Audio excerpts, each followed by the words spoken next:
Well, what do we have here? Good evening, everybody. Grantham CPT here. We're going to be doing a night sector today from Rouen, Vallée de Sein Airport in France, north of France, down to Sion in, of course, the middle of the Alps. A really challenging approach today, a really challenging flight, and a really excited about this actually. I think I flew this route once in bad weather at night, so hopefully today we have better visibility, and then we'll do a quick turnaround in Sion and continue on to Turin-Caselle, I believe it is, for today's flight. I have my flight plan ready, so we're ready to get refueled and things, so we go here on charts. And I'll bring these up for you guys so we can go through it together. Yeah, Citation X. Again, not really been on this lately much, but we're going to be going in the classic livery today, so that's sort of traditional look. So we want some custom things here. The output, the FMS, is our flight plan. Now we're going to do the refueling things now before we get going, before we get started. We're going to keep it simple. I've had a lot of dispatch remarks about error on the airways and users invalid endpoints, but I'm not sure what this is, so we'll wait and see what comes up in the FMC. We're only expected to use about 1000 kg here of fuel. Black fuel is 2300. Contingency 222. Alternate airport actually is quite good, so our alternate today is actually near our final destination, and then we got extra there, so 2100 is required. We're currently get about 385. Let's crack that up. You could put the specific amount in, so we could put 2302 to be specific. That's not too bad. 2306, and then for packs, I don't know who's on board, to be fair.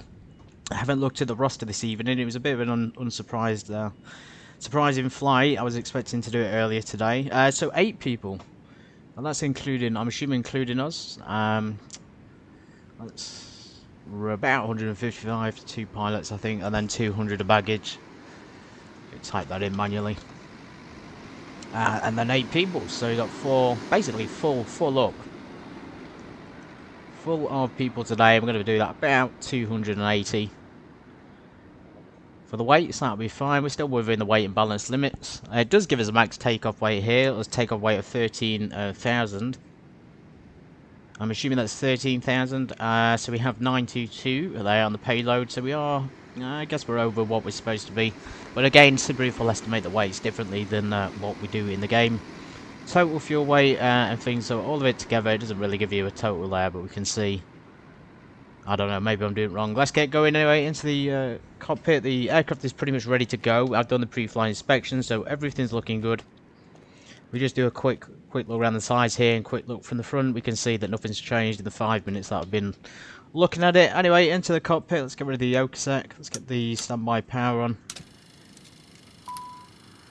Get the batteries on. We're going to keep it nice and bright for you guys this evening, and you can expect, hopefully, if there's clear weather, a good view of the Sion Airport runway. Get the fuel boost on. Fuel transfer, the emergency lights to armed and then on, the generators. Let's turn the avionics on to reset the FADEC. Okay, so this panel, yeah, again completed. We're just going to go down here and tune this standby quickly so we get it done, and I'm going to just tune in the radio to 228 because I don't expect we'll have an ATC available, and we could probably just work across in order in this flight today. Make it a little bit easier, and we'll see if those flight planner waypoints actually are realistic or not, or whether a Simbrief has screwed us over. So what we're doing on temperature, we've got 9 degrees. I'm going to sit the windshield heat on, and we'll get the yaw dampers on and the mat trim. Get over to this side. Let's get these onto low, and the APU can come online.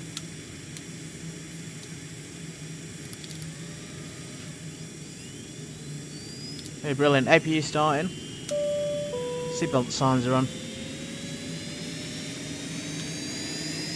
We'll just wait for the APU to kick online, and then we'll get the flight plan into the aircraft, and hopefully be able to figure out what we're doing. So, destination LSGS, the ultimate.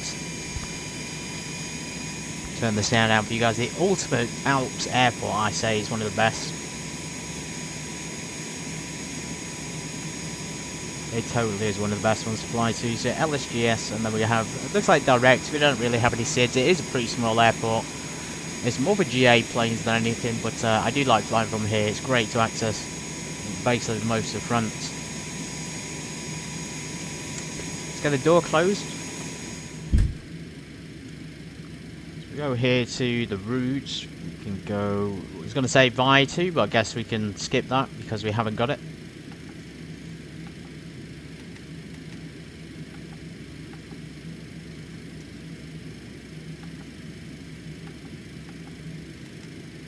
Okay, TSU.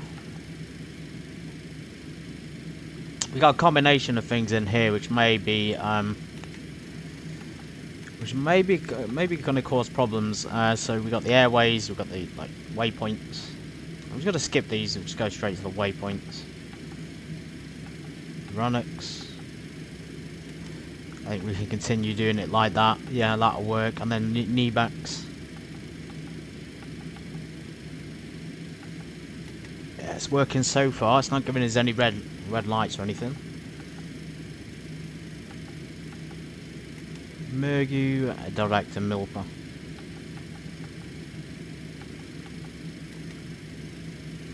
Direct to the GVA. I'm assuming this is the... Right, I was going to say, near the airport there's a specific DME VOR thing there, so I thought that might have been it. I think it might still be it, but we'll have to wait and see. Either way, after that we're straight to the arrival, so let's try the arrival here. The start procedures. It is coming up, so the Valor 1 whiskey is available. Good evening, Roy, good to see you.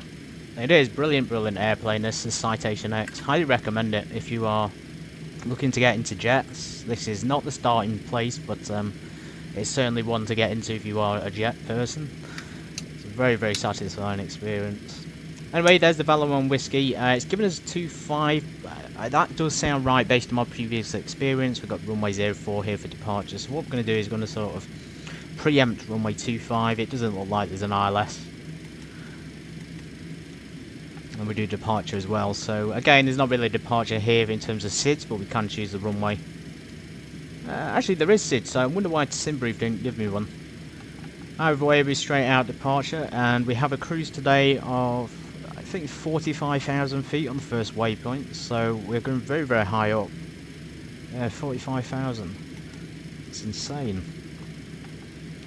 2,000 feet there increment. I mean, this is usually pretty good. I would say it's gone back to pounds for some reason, but this is pretty good to stick with if you're unsure what to put in here. Let's cheat on this. We can, in fact, we can use it on this flight plan. We can find the QNH and things. So we go across to the weather page. Let's try and make this a little bit bigger. So we go to the departures. Takeoff and landing report. We can see here some of the QNH info. So 986. That's pretty handy actually. Let's tune that.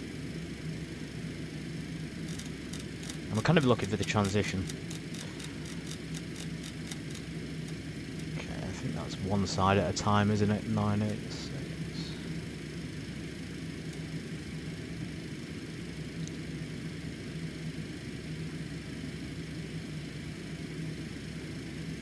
Outside air temperature is 8.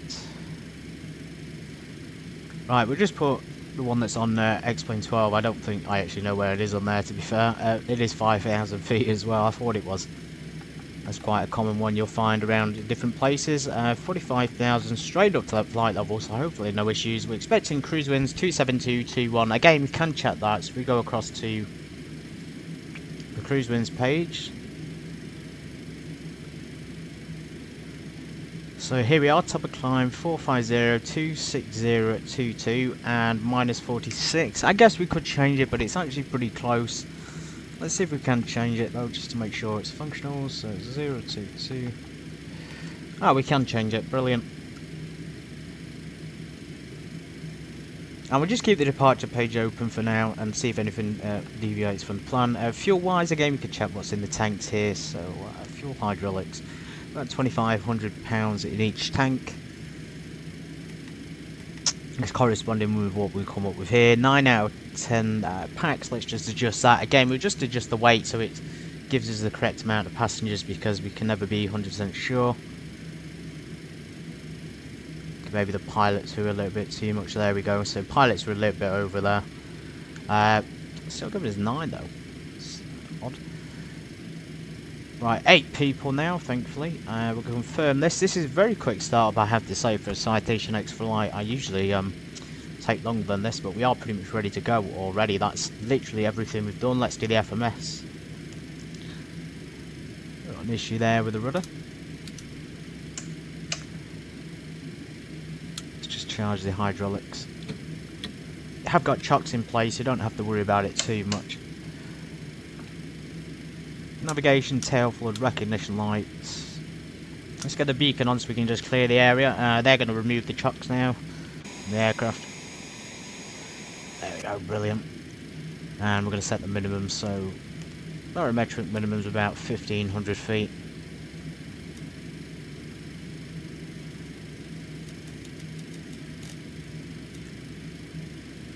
Of course it's the other side, isn't it? So this one.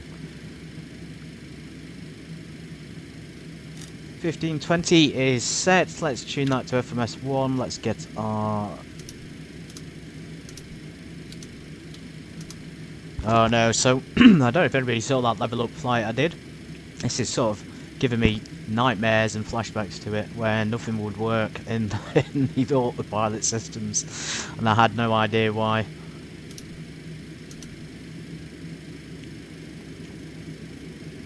That is a bit concerning, to be fair. The autopilot won't come on.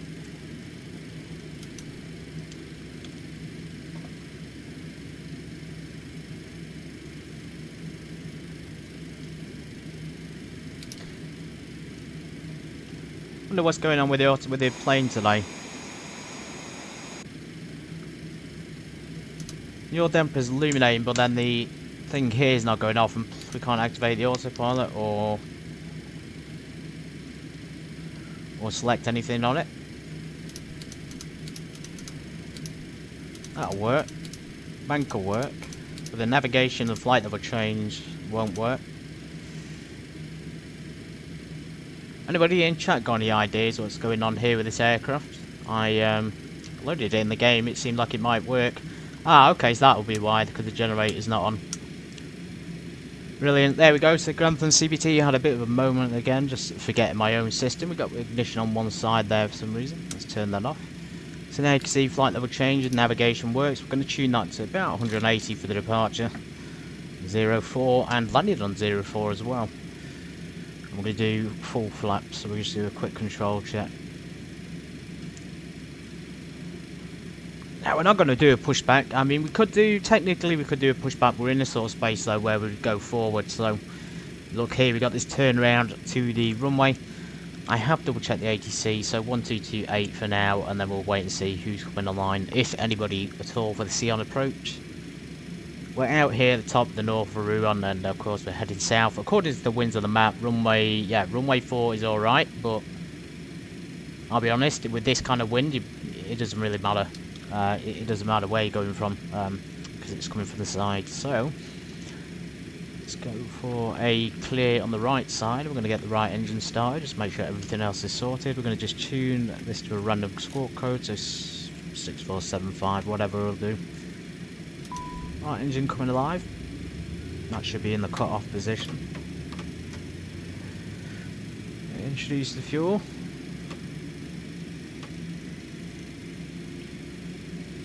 Engines coming live, engines kicking to life.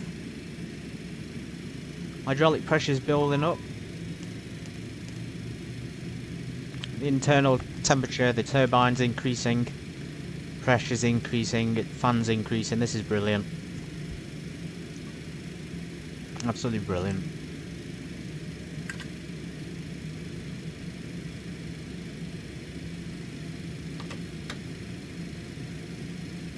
That was a little bit of a slow start, but it has come to life.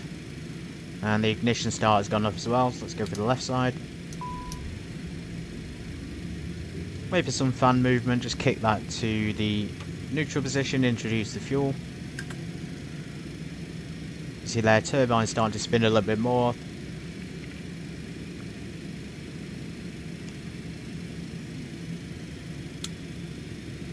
There you go, it's popping off now, the hydraulics increasing the temperature in the blades.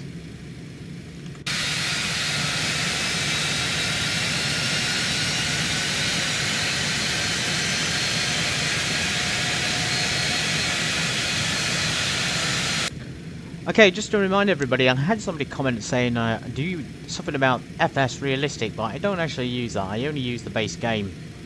So just X-Plane 12, base scenery, no other enhancements to the game whatsoever. The only add-ons I have are the freeware ones that include things like that pushback, you know, the X checklist and the Avitab, and those are the main ones really. I don't include anything else. I don't have any payware enhancements or scenery modifications.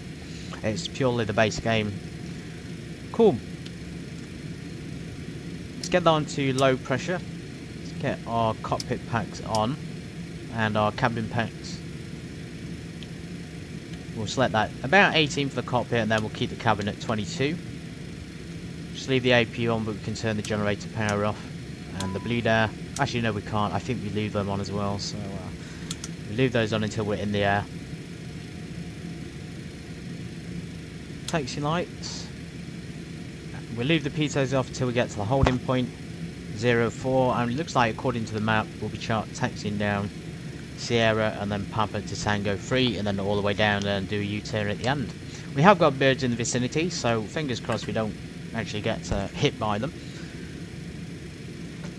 Okay, much more responsive on the controls now. We've got free and correct movement. We have rudders. Ailerons are going to be checked as well, so that's good. Autopilot is primed and ready to go. Let's just turn our course of the heading bug there to runway 04.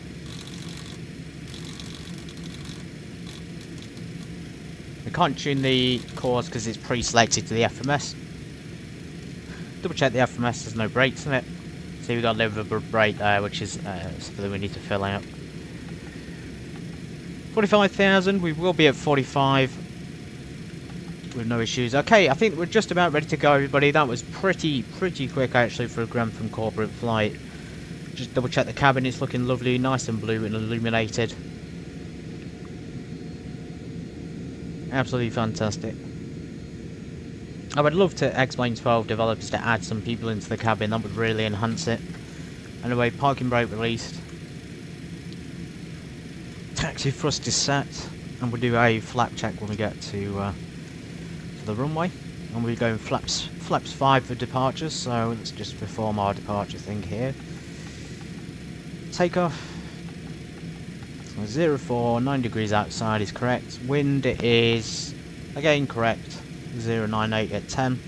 Can confirm that here if we really want to. Of course, ATIS information would give you this if you weren't too sure. So dry conditions, flaps 5. Confirm that's 126 for the rotate and then 138. So about 148 climb out speed.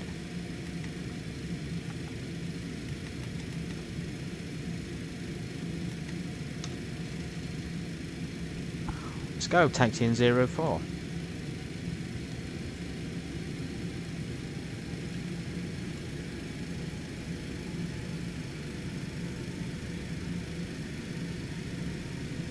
"22 minutes that was. 22 minutes. Absolutely fantastic.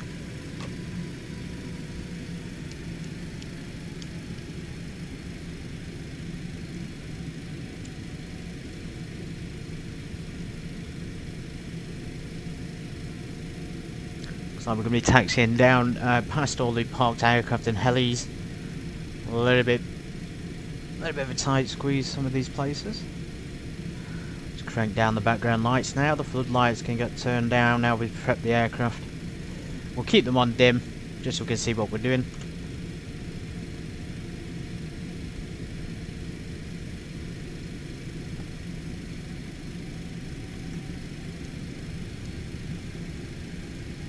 Rouen traffic, November 750, Sierra Bravo, taxiing runway 05 via Sierra, Tango 3.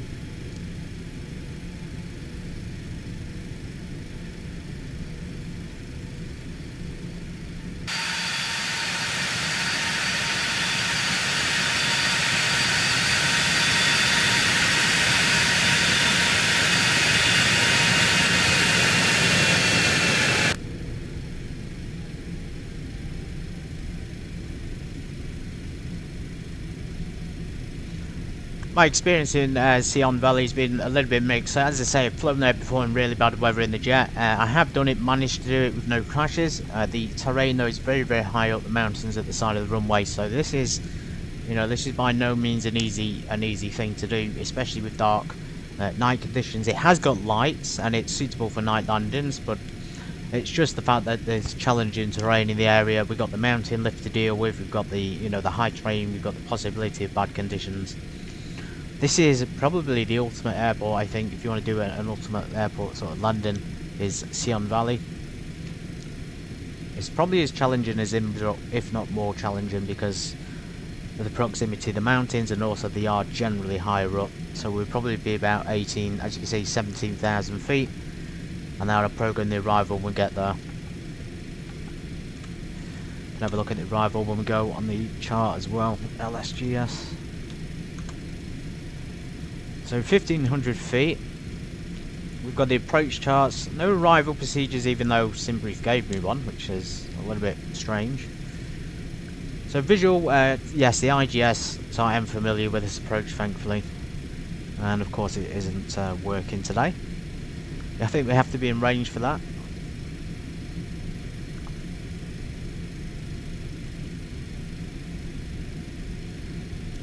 Over Valor 1 Whiskey.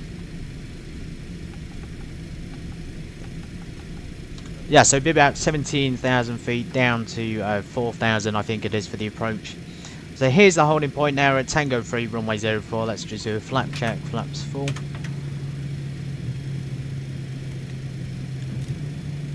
Responded to test, and then altitude.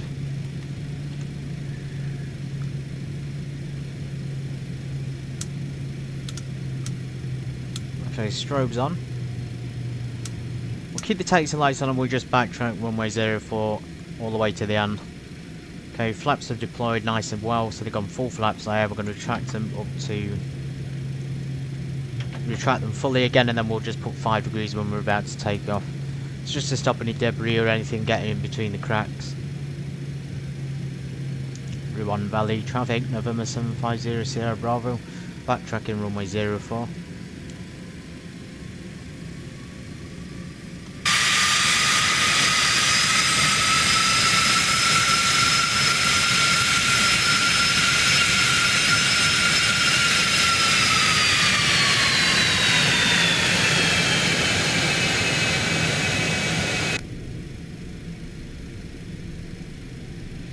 Go ahead and set our altitude. It would be initially 5,000 I spec, but because there's no ATC at the moment, we'll just go ahead and put full 45,000 there, ready for the climb.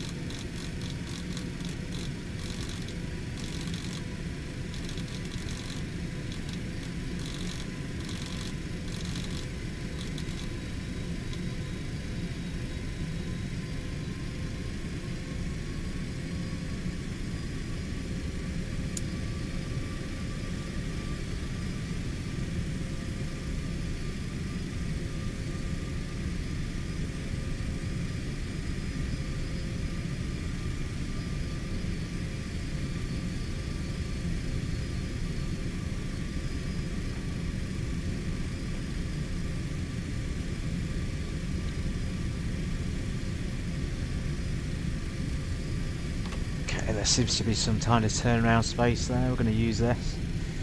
Good old Rhone Valley.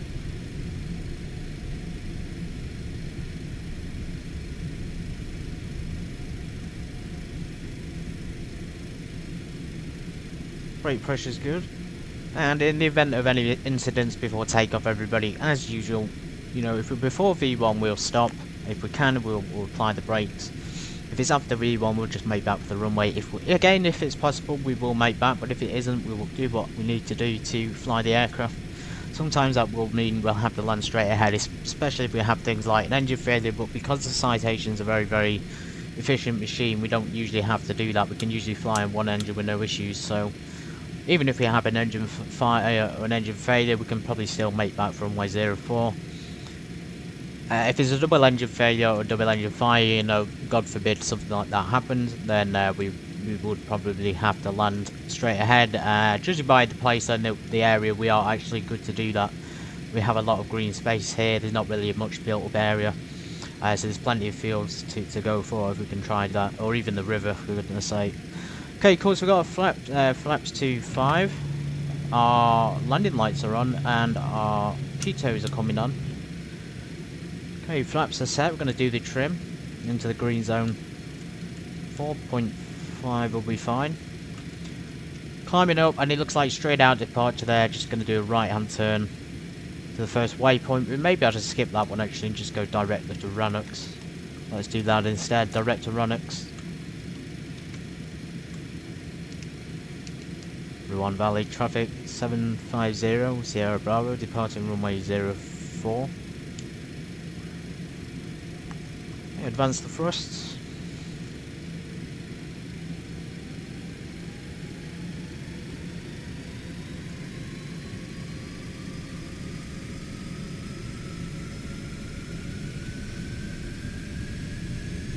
Keep those ailerons to the right, just had to double check the wind then, and full thrust. Takeoff thrust is set. Airspeed is coming live, we have 80 knots.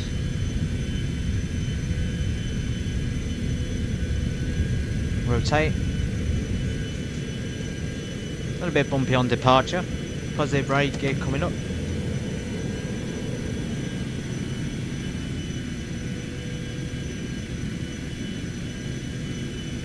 Flaps to 5.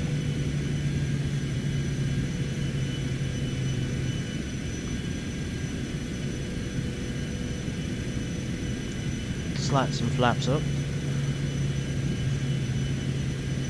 Let's get to VNAV now. We've got a 200 knot limit, so we'll just reduce that to climb mode on the thrust.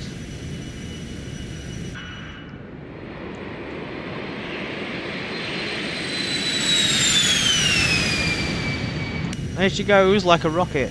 So 212, we can speed up now to 250. We're going to get on course. We're going to manually fly this. Everybody hand flown, good old fashioned hand flown dispatch. Nice steep climb out, as you can see. We probably do need to pitch down a little bit to about 10 degrees.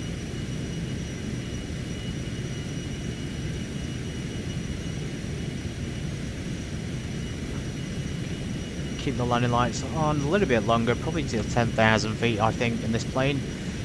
And we'll get the autopilot on, just ever so slightly of course.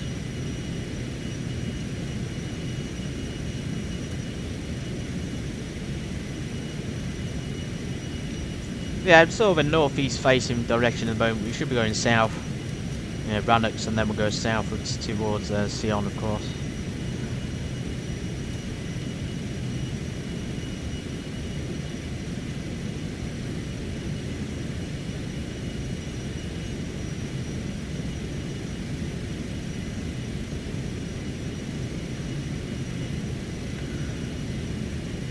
Trying to figure out what my key is for the co-pilot. Ah, there it is. So co-pilot is going to sort of take control of the conditioning system in the APU for me.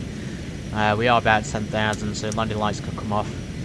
And probably the APU at this point. So let's get the blue air generators off and we'll stop the APU.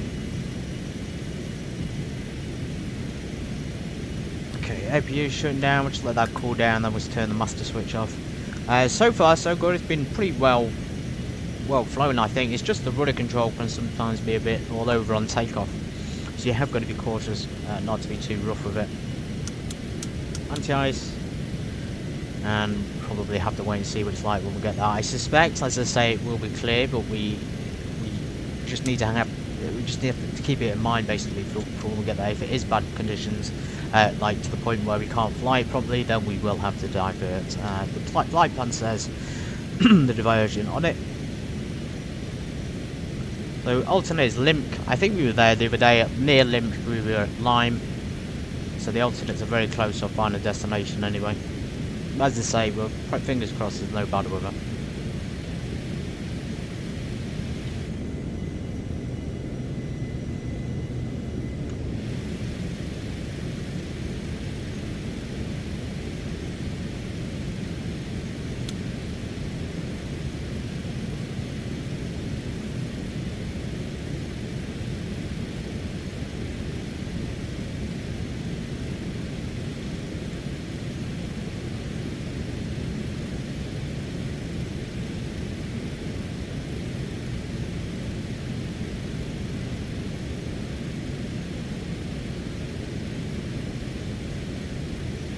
there's any issues with the sound, everybody, let me know, because my headset is playing up. I keep having the sound's cutting out on one side for some reason.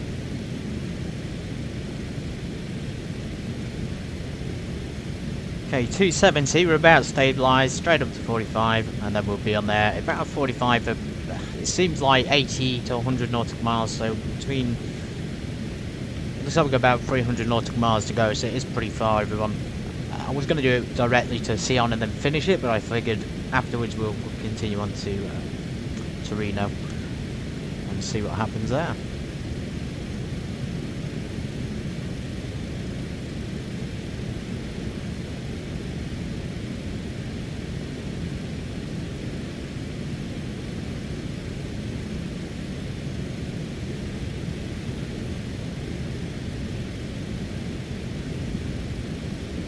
A lot of radars online, so maybe they'll be online when we get to find a destination later on. LSGS also has, oh no it doesn't, I was going to say it has ATC, but it's one of its neighbours has its ATC in Geneva. We'll be very close to that in Sion, very very close.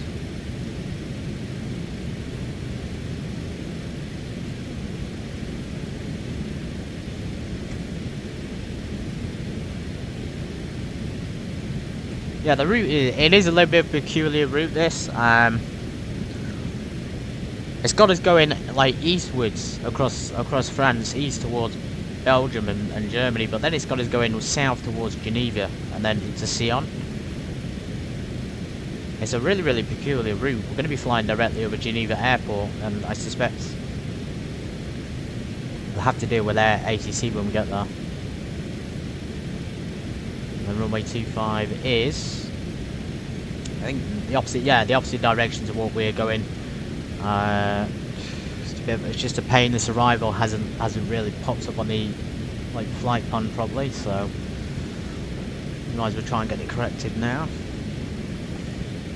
We've got it programmed in the Vallée de Sein whiskey. We've got the runway 25 there, the IGS.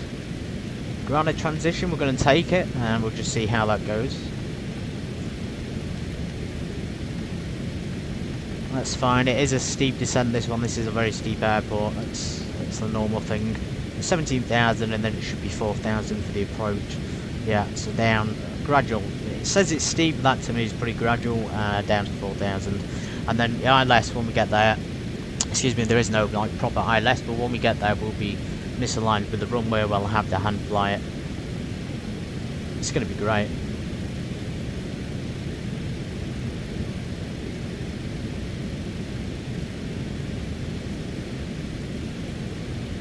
You are free to move out of the cabin, everybody. You don't have to sit down. So let's get the seatbelt signs off. Probably can turn the recognition lights off at this height and the tail floodlights too.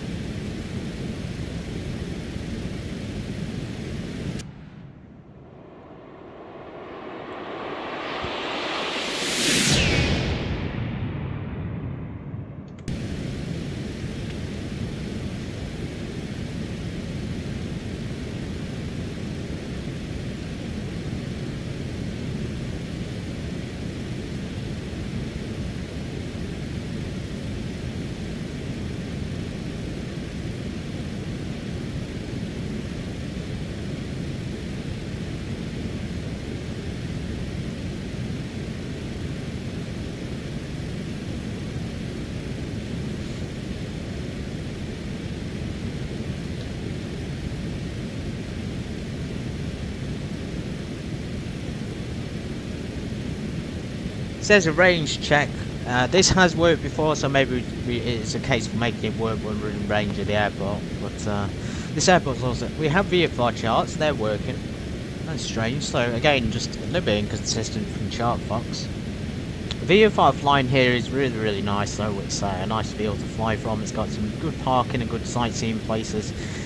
Fairly close to places like Courchevel as well. But it is a tight circuit if you're going to do this, so... we've got this here actually, Sion 11215, we might as well tune that in. Now for 2, so 112 over here.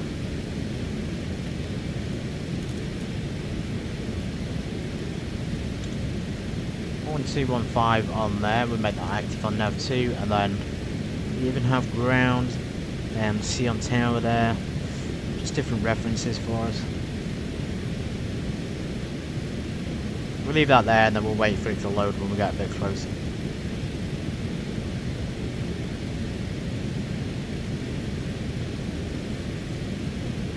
Local traffic at 7370 from Tango 3.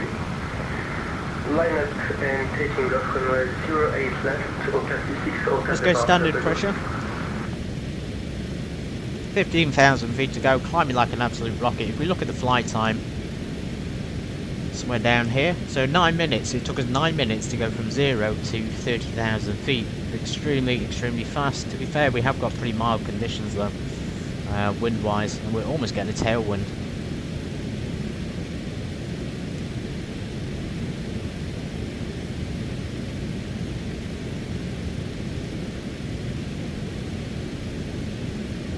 Pressurization, co-pilot.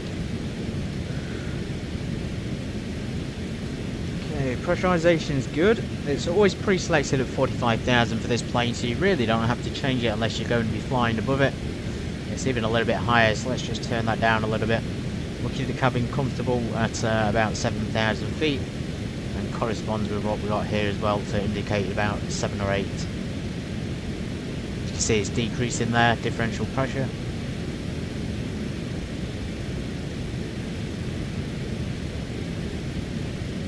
500 feet a minute as well is comfortable. I wouldn't go above that for, you know, climbing or descending. It really would be uncomfortable if you did it at 2,000 feet a minute, for example. You can feel all your ears pop.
Okay, 33,000 feet. I wonder why we've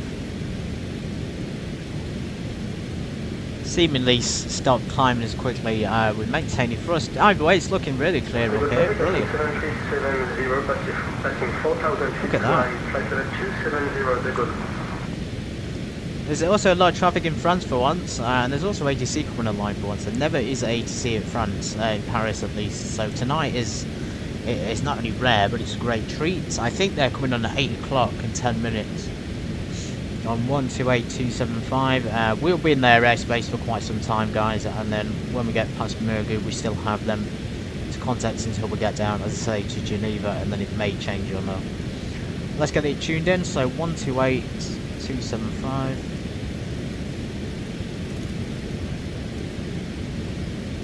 And we'll contact them soon when they come online, as I say, about 10 minutes, 5 or 10 minutes.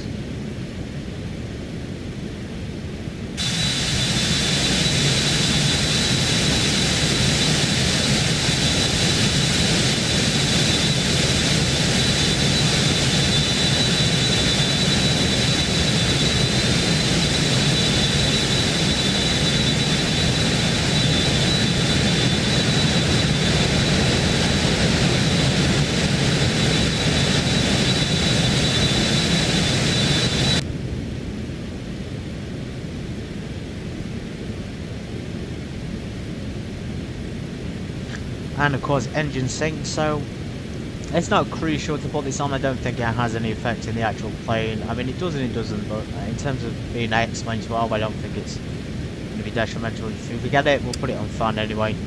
We're also going to put a half bank on because we're above 30,000 feet. I'd say you can stick that on above 20,000, would be good too.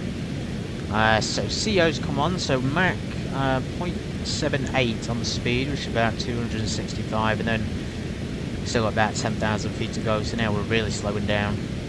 So 10 minutes, about 9-10 minutes to 30,000.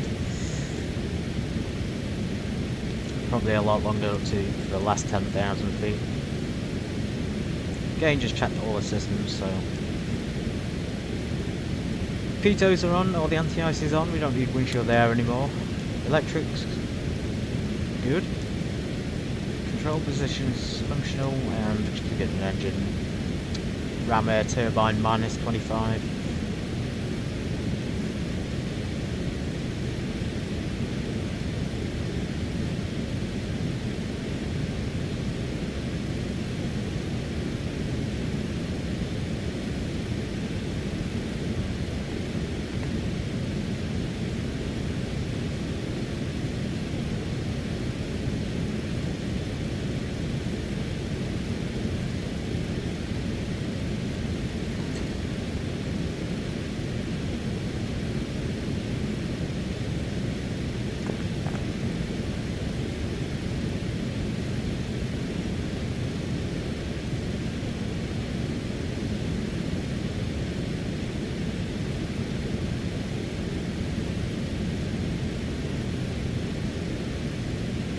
Okay, I need a drink, everybody, so excuse me for a minute. I'm going to step away from the cockpit and just get one. I'll be back soon, very, very quickly. Again, keep your eyes out for the ATC coming online.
Bonjour.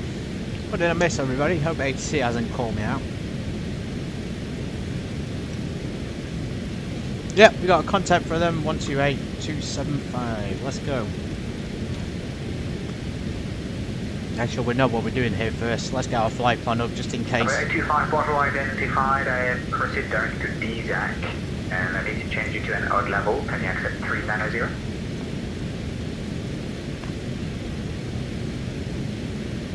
Affirmative, I'm going to need to file direct DZAC and flight of 390. About 258. I'm now level 390.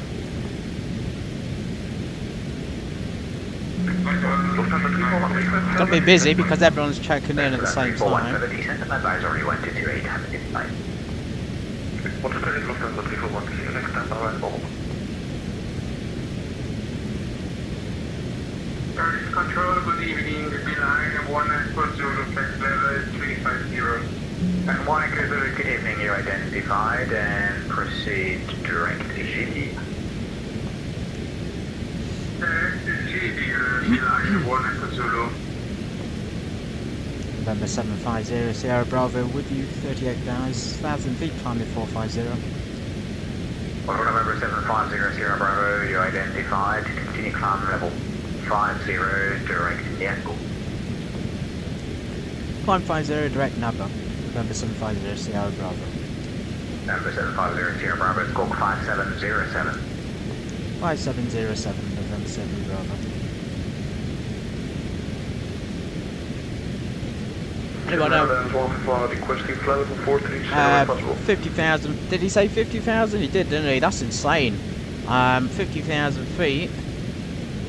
Events 151, initially climb level 410. Direct to Napa. 410, join Honeycomb. We're not quite there yet, but alright. We'll continue climbing and see if the aircraft can handle it. We may need to put more power in actually, full throttle here just to maintain our speed. Quality 50 Romeo returns. Quality 50 Romeo, expect ground 121610, delay.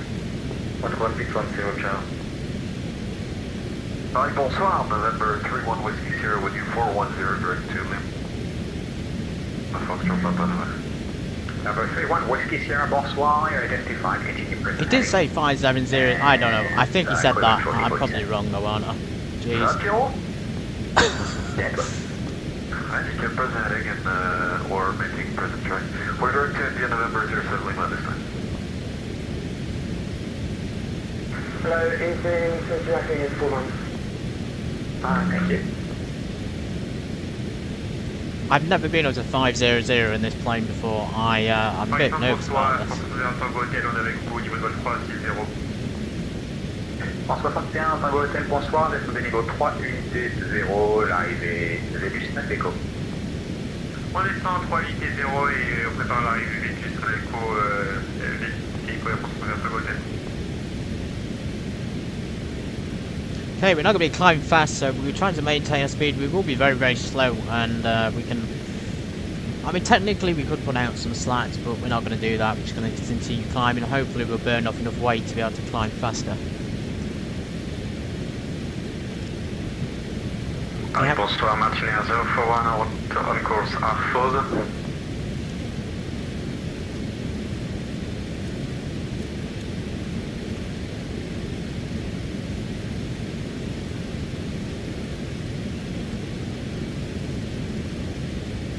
Bonsoir. Bonsoir, Martinier 041 on course Arfose.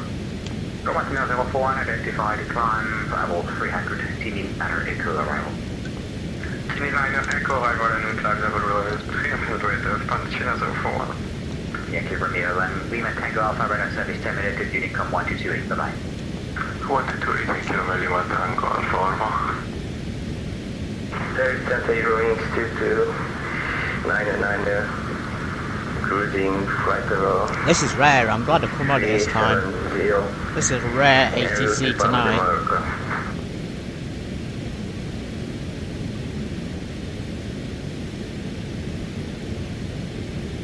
Fingers crossed there's going to be some more ATC in the future.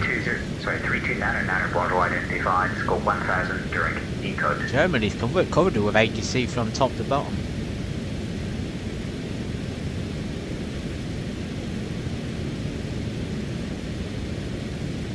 Race 3299 roads, score 1000, proceed during decode.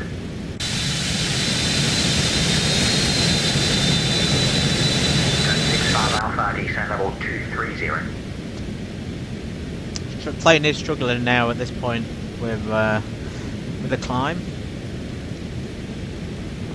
65 Alpha descent level 230. Descend flight level 2. I completely forgot as well, we got the weather radar on board.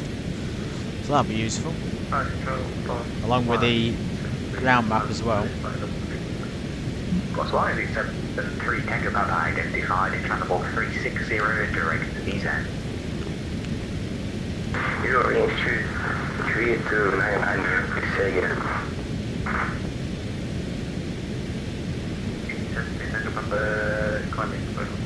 Okay, weather radar's functional, we'll leave it on weather for now, and if we need to, we use it to train.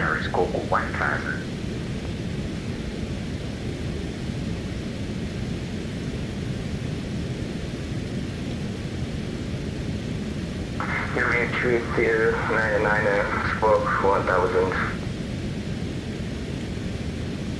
Let's increase SN to 50,000 feet. Good evening, approach 49 Romeo Whiskey, flight level 270, descending Let's increase the temperature a little bit. Put that on high pressure on the engines. Plus 49 Romeo Whiskey, bonsoir, identified, Uvax, Nara, Echo, arrival, descend, level 100. Feedback 01 Echo arrival, can you repeat the flight level? To confirm it's the Uvax, Nara, Echo, arrival, descend, flight level 100. Feedback 9 Echo arrival, descent 100, Airport 49 Romeo Whiskey. Number 31 Whiskey Sierra, proceed direct to Charlie Alpha Delta to join the Chartres United Tango arrival. Direct Châteaudun for the Châteaudun Manors. Echo, confirm November 31 Whiskey Sierra. I can do Chartres United Tango arrival. Minor Tango, thank you, November 31 Whiskey Sierra.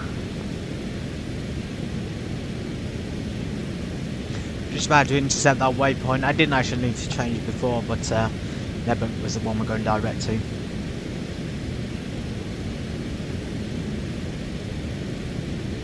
So you can see there, we're at 7:45. Obviously, we're going to continue climbing past that. We can in fact change that down here, can't we? So we put 500. Perhaps that will work for Mergu. Nope, we can't do it. And then after that, GVA. 11041 direct to Turino. GVA seems to be the descent point after Milper as well, and then down to 17,000, then back up to 28. 900 pound on Foxtrot radar service terminated over to advisory 1228. Bye. Let's put 300 in there for the descent. Equivalent 151, climb level 430. 430 from Terminate 151. Number 31 Whiskey Sierra, when ready, descend level 70, level by your dealer. One ready, descend level 70, level if you outline correction, November 31 Whiskey Sierra. Parody, good evening, this is Edelweiss 92, climbing flight level 340, passing flight level 200 towards Tours. Edelweiss 92 identified, scope 5715. Score 5715, Edelweiss 92. Let's get the notepad down. To climb initially level 340. Climb initially, flight level 340, Edelweiss 92.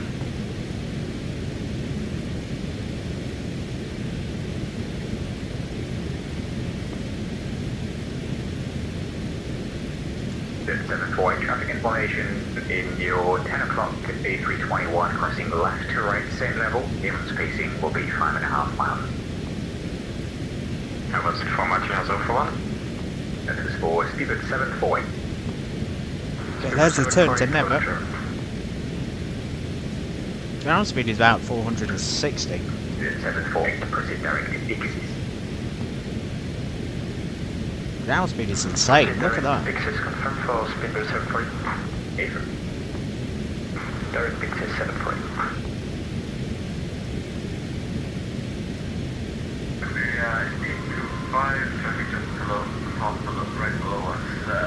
Wind has sort of turned into a tailwind when we were coming down, but it's going into crosswind now for the descent. Well, we'll probably have this crosswind I think the whole way, and then we'll be landing into the opposite directions, so this is sort of where the Alps are beginning. What we have down here, we have, and again, just other places. LS, is that ours? No, that's Grenchen. Somewhere hidden in these mountains is our airport. fingers crossed there's no clouds when we arrive.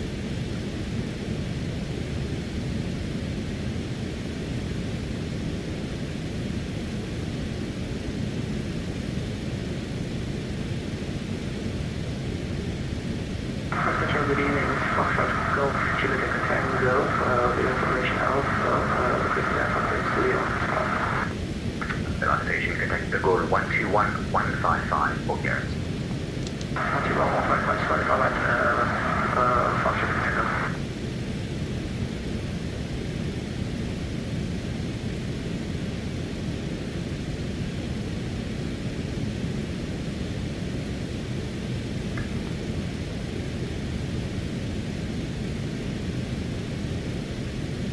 Easy 87, descent level 230. And the Echo's got a level off of 45, we need to keep changing, so let's go for... Will it be able to do a flight level change or not? Gotta keep climbing 50. The 1-4 Golf, there is a number of ATC available, over to advisory 122, 18, bye-bye. What do you go on the motor? I've had reading above my...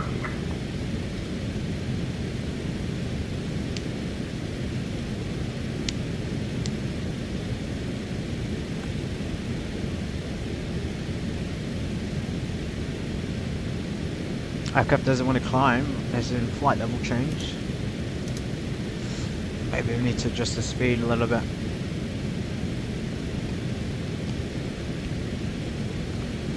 It'd be good if we had performance charts with this, because to see sort of what speed it needs to be at and what altitude and what it's capable of. Obviously you don't want to stall at this altitude, that would be detrimental, wouldn't it?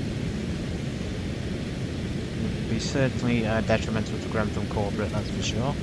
I don't think we can really afford much on the repairs nowadays. We're kind of splashing out on upgrades for our personal planes, and in terms of like the company planes, we just, you know, we've not got much to spare for it. It is climbing though, it's climbing very well. And it should be able to maintain max 70 at least. If we don't see the red bars, I think that means we're safe.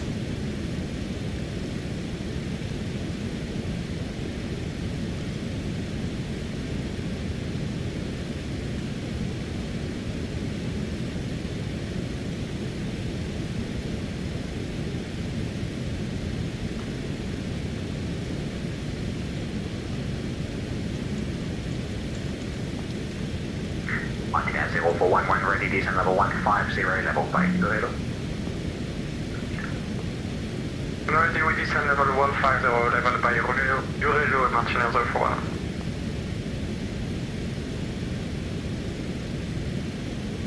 Paris control, good evening, Saudia 113, flight level 360. Cedar 113, good evening, squawk 5710. Squawk 5710, Saudia 113.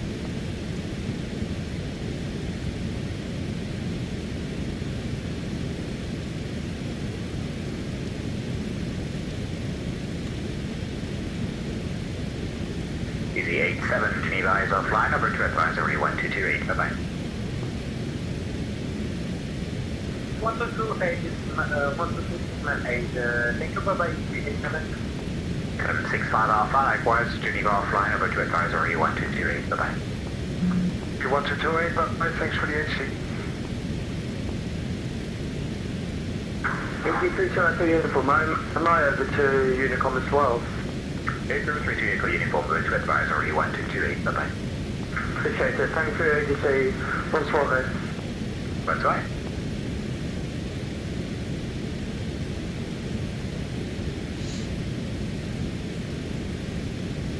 Minutes 151, North of ATC available, over to advisory 1228, bye-bye. 1228, thank you for HC, good evening, Japan as 151. Paris November 31 Whiskey Sierra, request. Good night, November 31 Whiskey Sierra. November 31 Whiskey Sierra, would you have the latest weather for the approaching news in Tuesday, Lima Foxtrot Alpha November?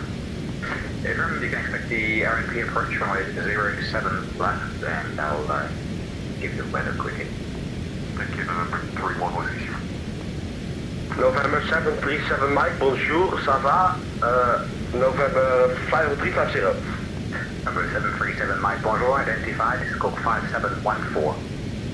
571 for the box, November 70 Mike. November 31 Whiskey Sierra leading flight level 410 from level 70. Roger, thank you.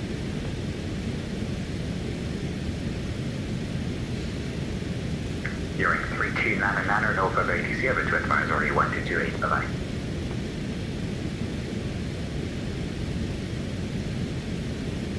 Greater monitor advisory 11122.8. Bye bye. Spirit 748, direct loser.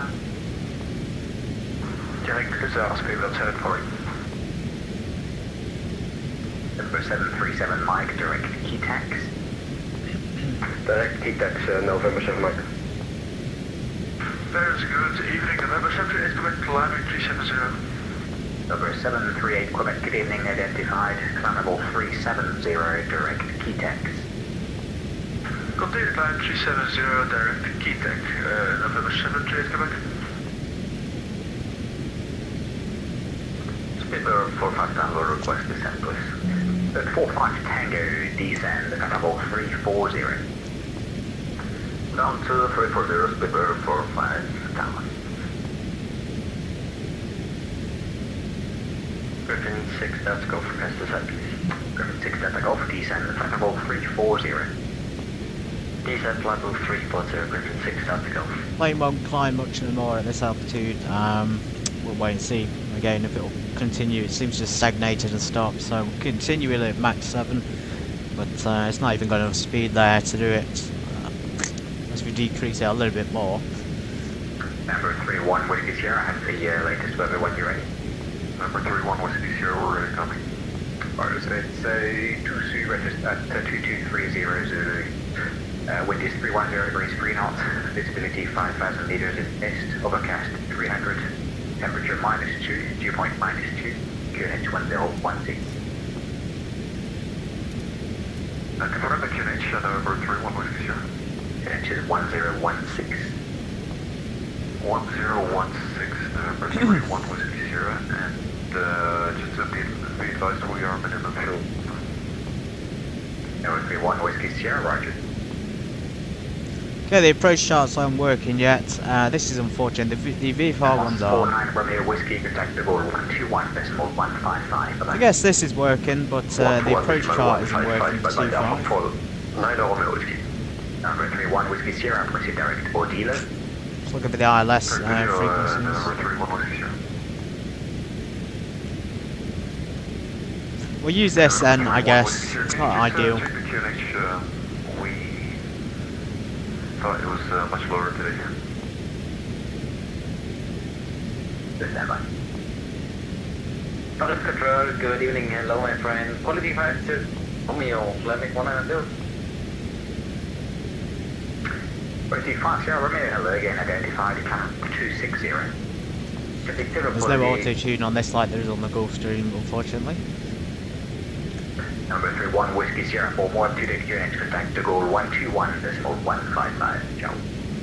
121.155. We'll probably be parking in the link Merci. one when we get there. Or even down here at hotel. This is a typical space I park though every time. 041, contact to goal 121.155. Bye-bye. The goal 121.155, Mathieu 041, good evening.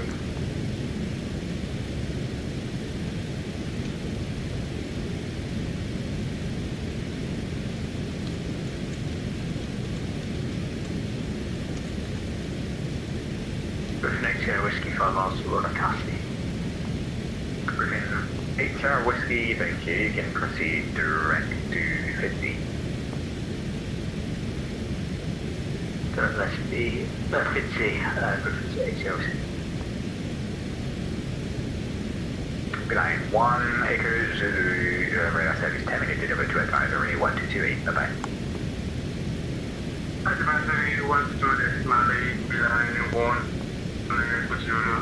1 minute. Ready.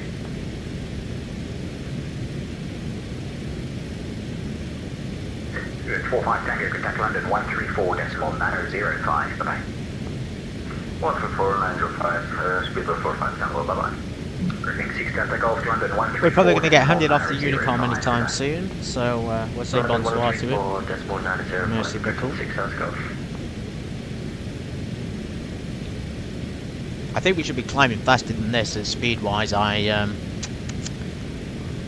don't know, maybe we're just too heavy to be climbing at that higher speed, but people can do this with no issues. It just seems to be the default laminar one, unless I'm not flying it correctly, unless it is tied into the weight, but you know, people should be able to climb to 5-0 pretty quick without any stagnation like this. 5, control, I think we left your airspace. Yep, you're just about. That's going to be only 1228. Switch the minimums there to 200. 122.8, goodbye and thank you for your service. Yep.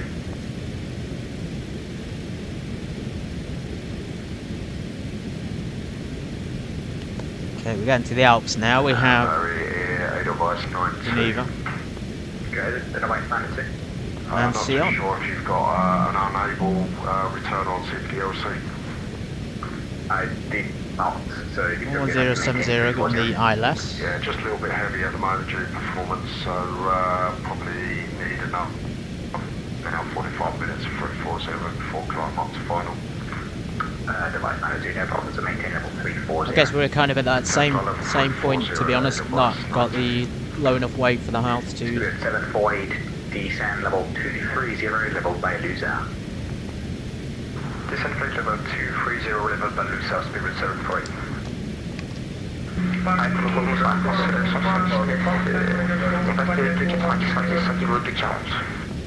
Station first Hospital 18 Delta Golf, bonsoir, climb level 330.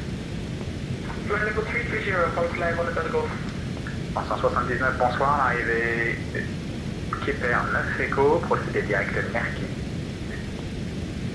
Arrivée Kipper 9 Echo, procédé direct de Merki, Air France 79.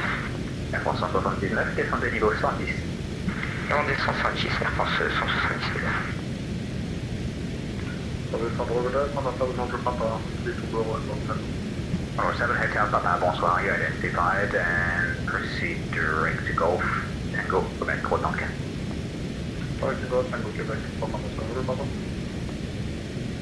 November 750 Sierra Bravo over to advisory 1228, bye bye.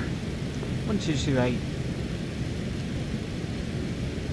Okay, that was a strange callback, everybody, just like 1228. Apologies about that. Yeah, a bit distracted though by the speed. Right, we can not worry anymore about altitude. I think we were probably never going to get there. It may be the weight, it may be something else. Let's just select 47,000 feet and we'll hold it at that for now and see how it goes. Anyway, we're nearly at our descent.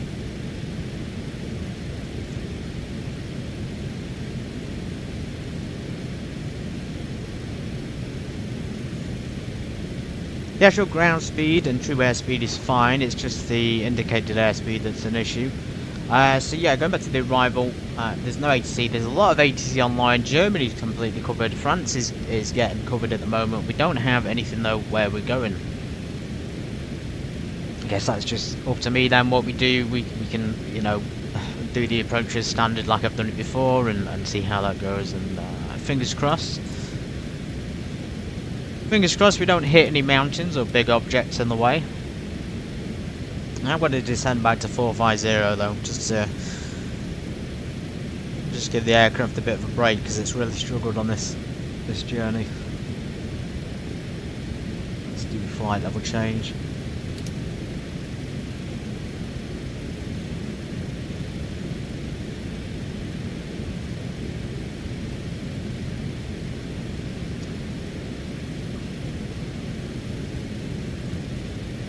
There's the Mergu, and then the descent is 50 nautical miles at GVA, and sorry, Milpa is the descent, not GVA, and then we'll go down eventually 17,000 feet.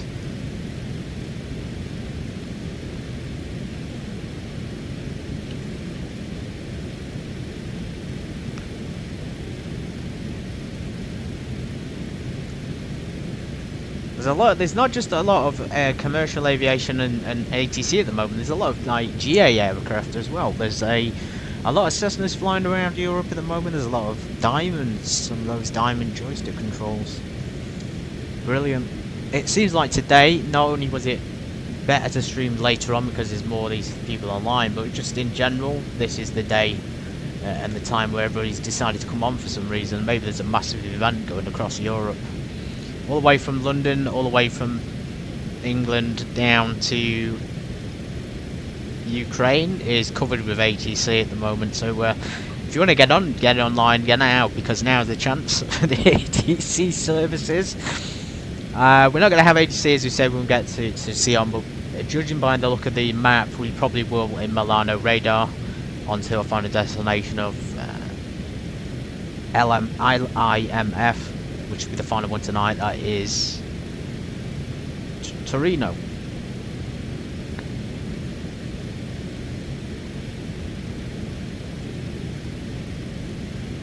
Okay, weather conditions again still pretty good.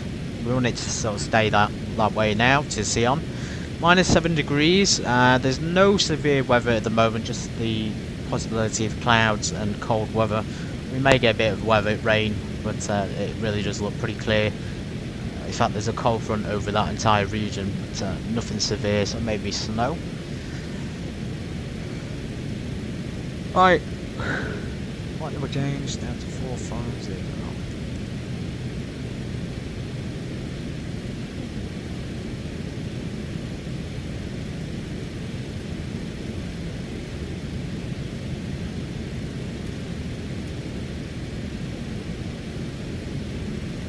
Go straight to the GVA and avoid Milpa. Actually, we can't avoid Milpa.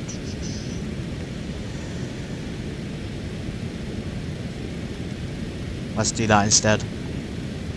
Straight to Vala, and we'll start descending now to flight level 300. Get the VNAV back on. 20,000 feet, and then we'll just descend obviously at the slow rate. Top descent is coming up, so it should do it automatically. Not to go below 17,000. I have tried it on the offline, and I'd say 17,000 is, aside from being the recommended altitude, is probably the absolute minimum you can get away with without crashing into rain. Right, everything's on there.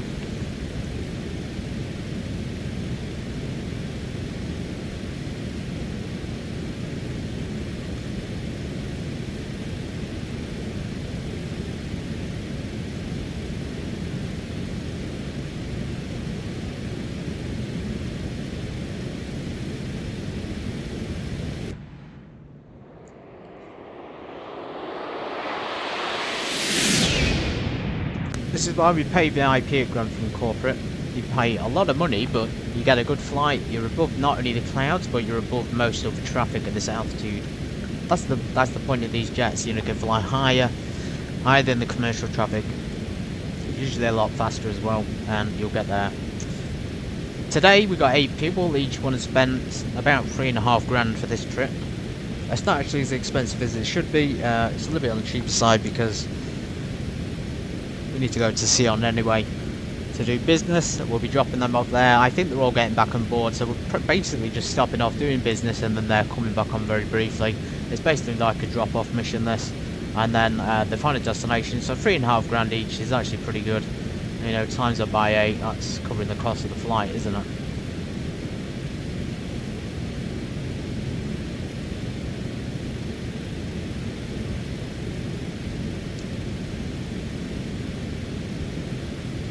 Okay, past the top of descent, we should be descending down. Let's reduce our throttle to the climb mode. Go for a flight level change. Let's see how this handles it.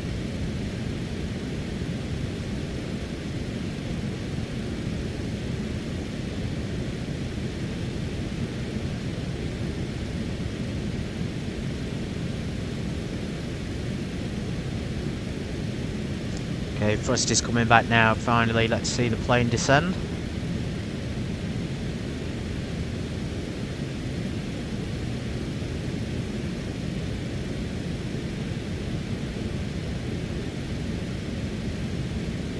There we go, it is going down. We won't bring them back to idle at this altitude, we will keep a considerable amount of power in there.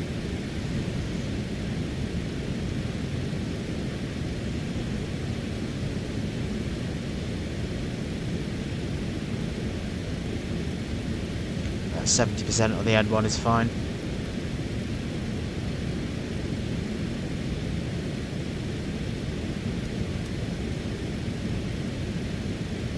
Okay, so this is the approach. This is why this is tricky, everybody. So through the mountains we got like a descending turn, and then we're at 17. The descent from 17 down to 4,000 feet is very, very steep, and it's in a short amount of time. It's very, very deceiving how quickly it takes to get down there, or how quickly you need to do it.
So even with power in there, as you can see, it's still not giving us much speed, and we're getting about 1900 feet per minute.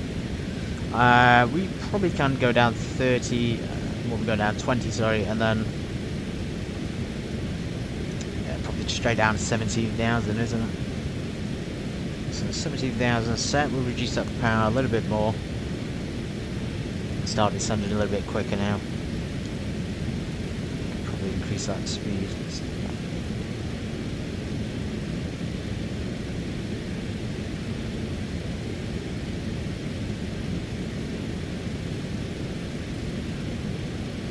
Okay, everybody, seatbelts on. Please remain in your seats now. We're on the descent towards Sion Airport. Conditions, we can see the conditions. They are actually pretty clear outside, just minor overcast at this altitude, which means it's probably going to be clear when we get down, provided there's no layers of clouds in the area. No pads on the ready in case ATC comes online. They may come online in Vectors, who knows. Other than that, traffic, we are literally the only traffic going to Sion at this time of the night. Everybody else has gone Geneva, and of course Charles de Gaulle, etc. That's our alternate over there, or near one of the alternates at least.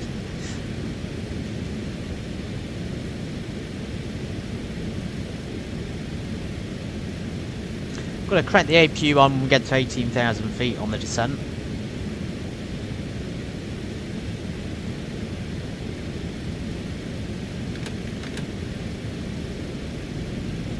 Bring the spoilers out a tiny bit.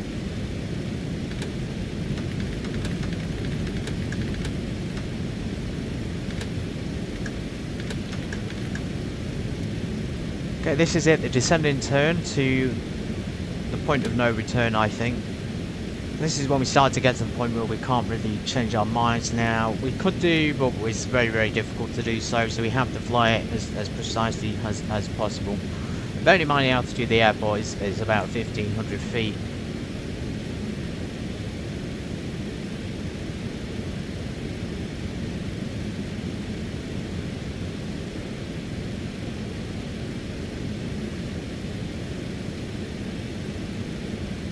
Okay, 50% N1. Double check of the systems, we're still squawking, we're still flying. Engine sync is still needed at this altitude, and then they're actually descending pretty quick, but still very high up. Hopefully on the way to, Turino, we're not going to be that high up. We probably don't need to refuel either. We've got plenty on board there. We've still got 2,800 1200 kg, which is about 2,800 pounds, so that should be enough for the final trip.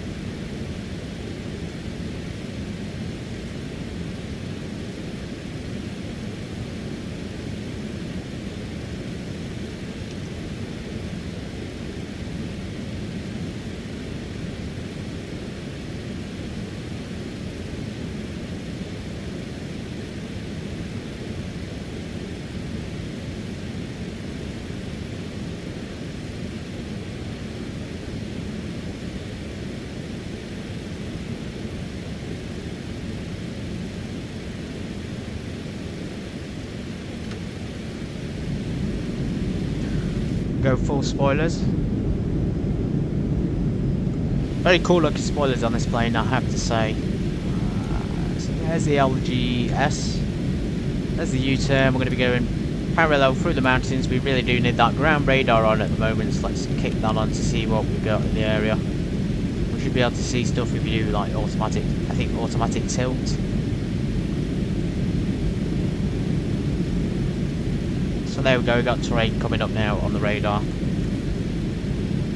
Fingers crossed we do. Fingers crossed again, guys. Have a quick prayer there. Dear God, please allow us to do this without crashing.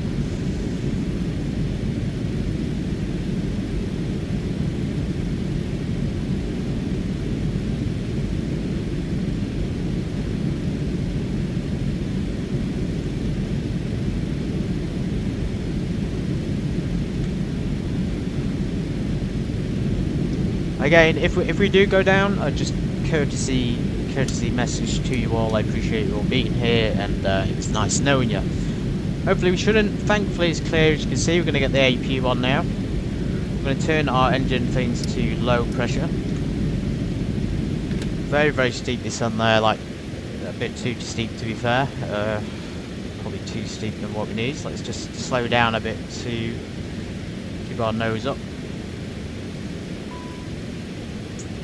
APU, we're going to need it at this altitude, I think, just in case we have any issues with the engines.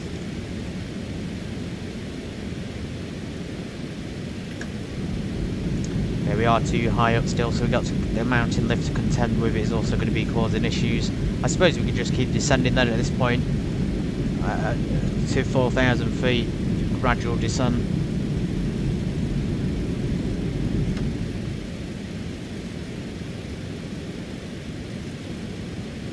$4,400.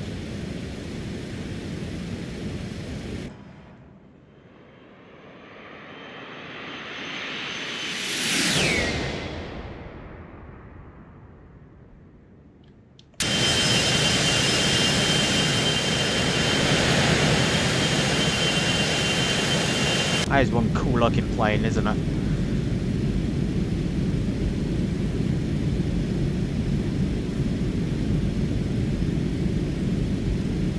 Slow our thing there. Hopefully that should switch to speed mode again.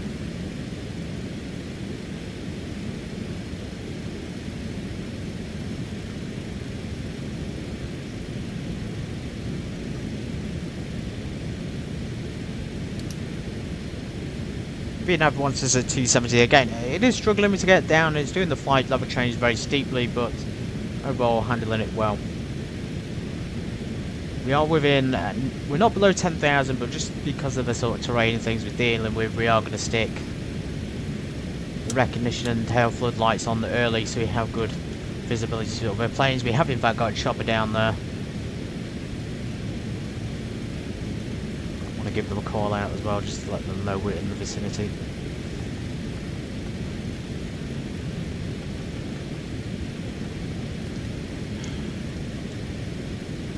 Sion traffic, November 750 Sierra Bravo.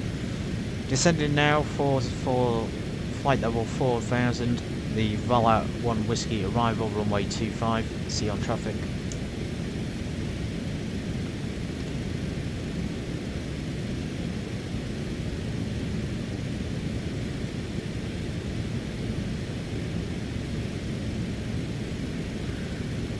Let's turn this engine sync from fan to off.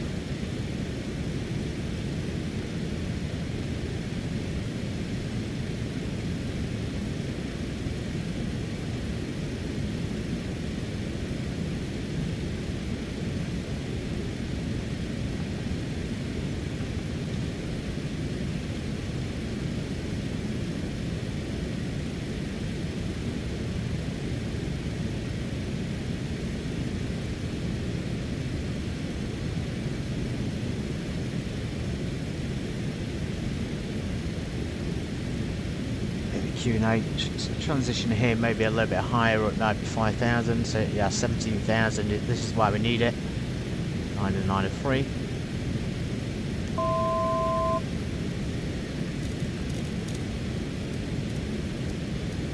That'll help us avoid the terrain at least.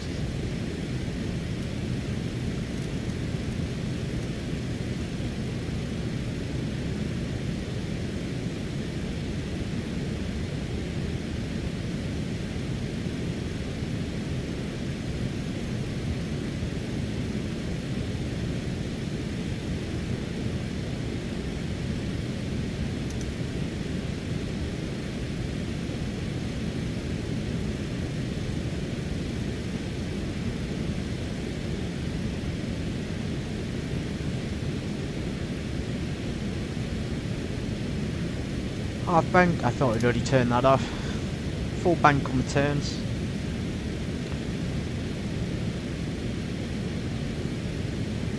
Let's go ahead and get our landing lights on.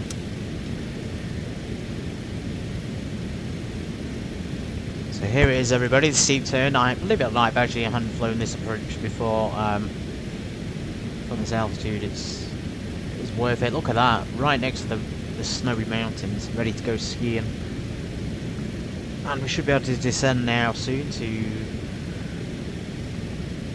the altitude. You'll notice on this we've got a long approach, probably because of the mountains, as you can see. So it's a gradual approach, but a steep descent.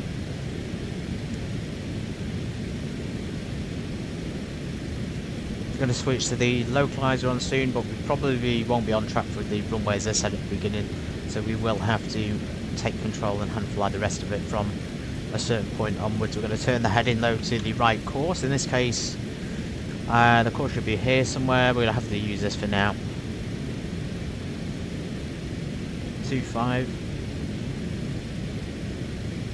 It's 2.5, will be fine.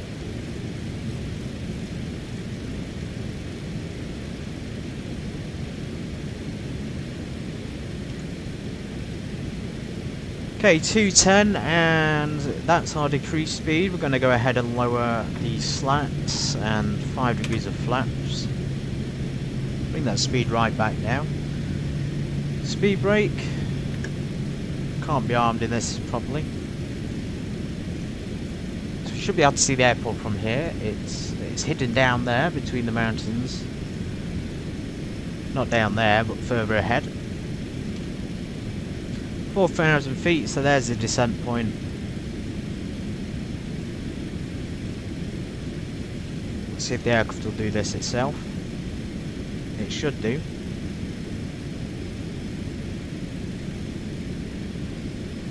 Wind is good, a little bit from the left hand side there, 13 to 15 knots. Aircraft isn't descending. Let's go for a vertical speed on this one.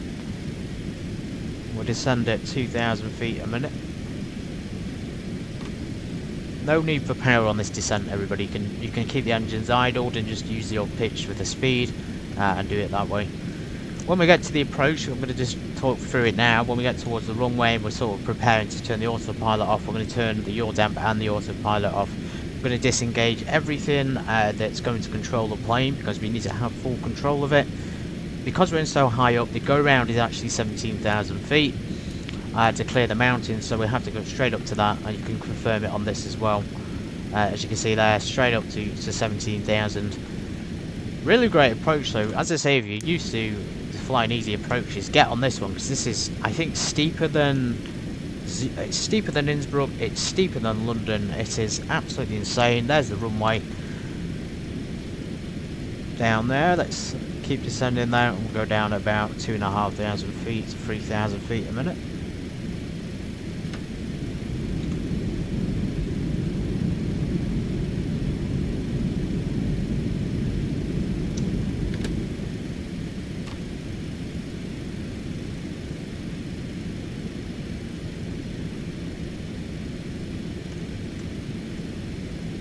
On traffic November 750 Sierra Bravo descending now the IGS ILS runway 25.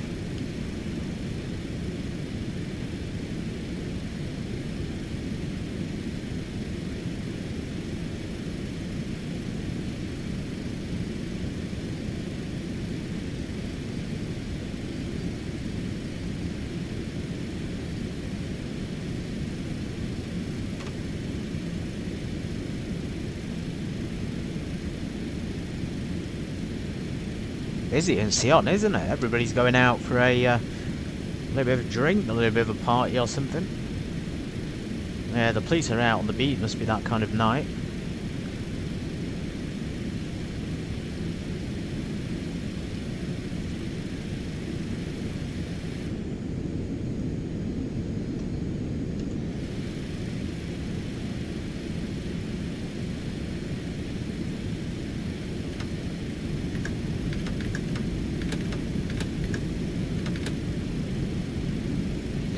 Set our altitude to 17,000 now, and then actually we can't do that, can we?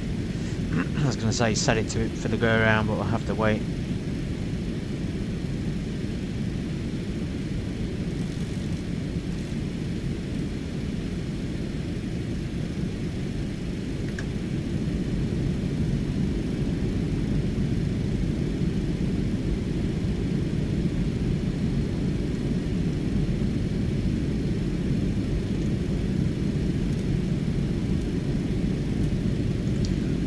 The IGS is tuned in, so it's actually pointed to it now on VOR2. That's good.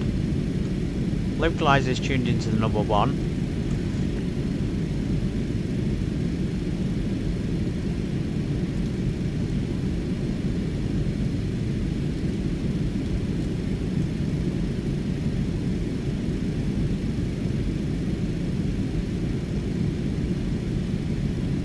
Heading mode, we're going to turn heading now to make it a little bit more accurate. What we can do on the flight plan is just go straight to, not the localizer, but straight to the runway, which is already coming up to MG, straight there from Ghana.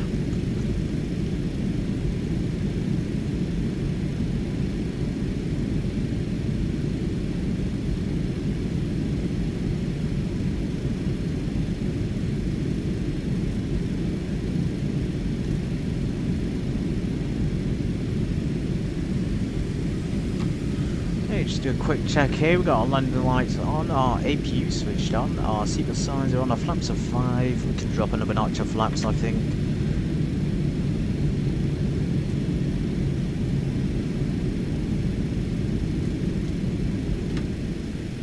Spoilers retracted at this point onwards.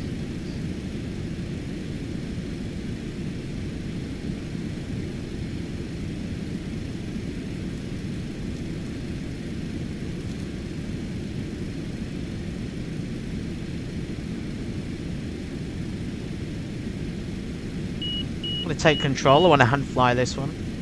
Aircraft pitching down a little bit. That could be the, whether it could be something else. We'll leave the yaw damper on until we're on final, official final. Kind of on it at the moment.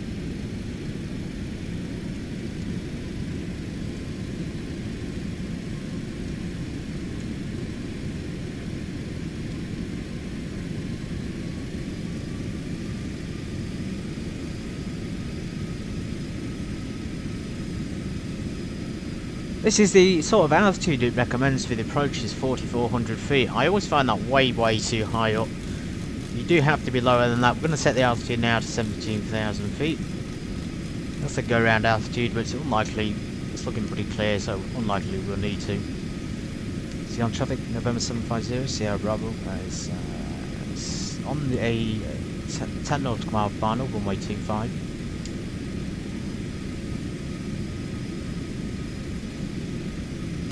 We didn't check our approach speeds. Let's get that quickly before we land.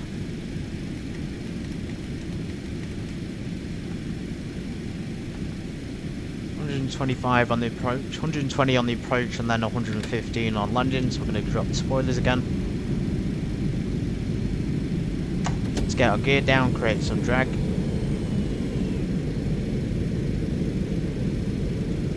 That's a bit better. So yeah, we'd hope you're coming from the right hand side. I mean, I guess it is to avoid this, you know, so you don't get too close, but if you hand fly it, you're going to be all over, I think. Better to be at least semi lined up with it.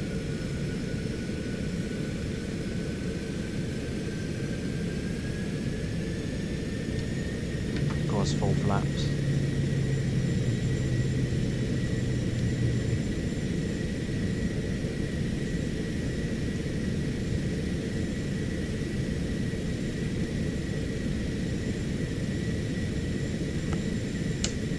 dampers coming off. I have full control of the plane at this point.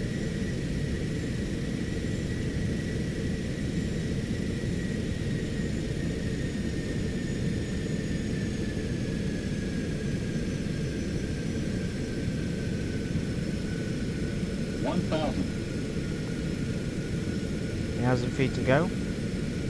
Stabilise, missed approach altitude set.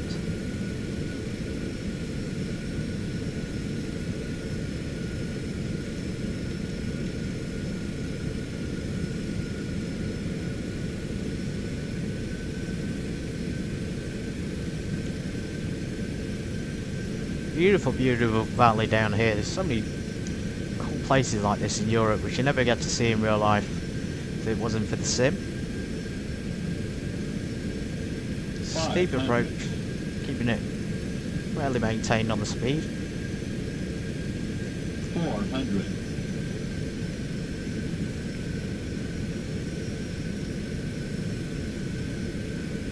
300. Minimums. We'll continue, we're pretty close. 100. 50, 40, 30, 20, 10.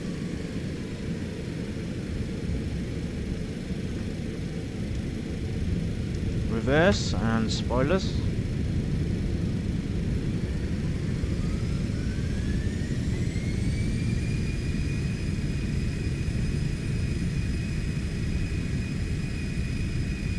Well, we lost the centre line towards the end there, but we did kind of land on it. Reversers are coming off and spoilers retracted. Whew! What was that landing? That was brilliant. Welcome to Sion, everybody. I hope that wasn't too terrifying. What an approach that was. So steep. So steep. Let's get our flaps up. I think we're going to have to do a U-turn here. We will be watching that replay and just see it. It was, as I say, a little bit off centre line. But not too much. I think Sierra may be a grass taxiway. So we'll continue on. Actually, there is something there we can take. Let's try that. And then reverses disengage. Just keep them out long enough to slow us down. Ah, thank you, Roy. That's very kind. Thank you. Got nervous at the end there though with the rudder control. As I say, it can be overly sensitive. And we turn the radar off here so we don't pry anybody's testicles or anything.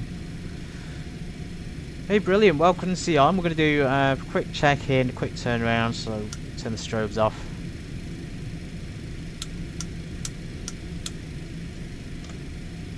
This is an airport which keeps people, from a hand flown perspective, it keeps you on the ball, and it definitely teaches you how to fly the plane a little bit better than you would do at most other airports. You really do have to be cautious. So kind of see where we are there. We came down. Decent descent there, and then I sort of took control just to get lined up, and then we came down final. It does look straight on the map, and then as you can see there, just veering off to the left hand side. We may as well take Sierra. We'll just park at this parking space. We'll drop off the cargo in the packs, and we'll wait for them to do their business, and then we'll continue on to find a destination.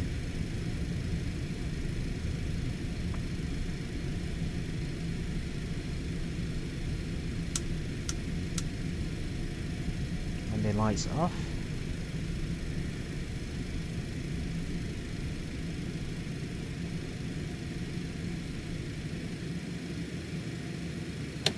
Parking brake is set. Just wanted to stand by, but we'll just squawk that code when we go to the next place. We don't need to put anything else in there. So we're going to put the plane into standby mode. Let's get the anti-ice off. Pitot heat. I'm going to leave it all the lights on, minus the beacon, when we turn the lights, the engine off, of course. Let's do that. Keep the packs on, just keep literally everything else where it is, minus the light and the engines, and that's it.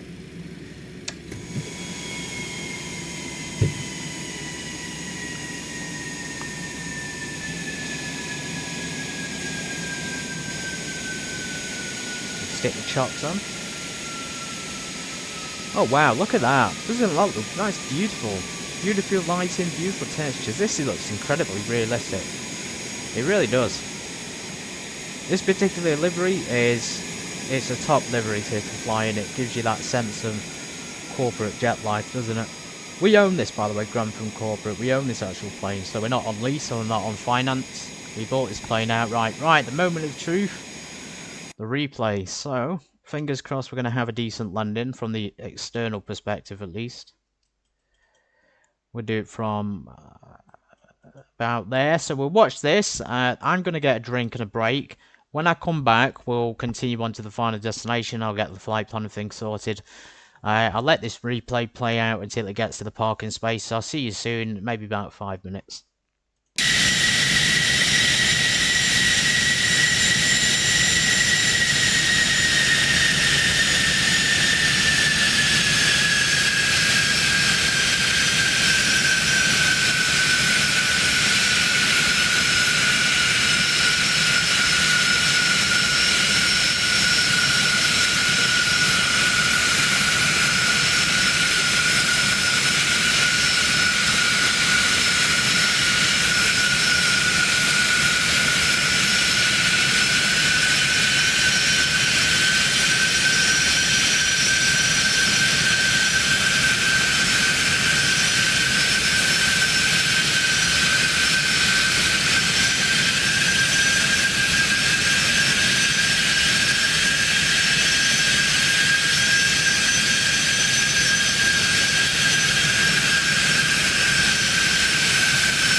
Okay, just a quick break there. Completely agree, by the way, Roy, that this is definitely a payware quality plane. But then again, it's just a great plane regardless. Short break. Don't rush, everybody. If you get any drinks, snacks, whatever, take your time.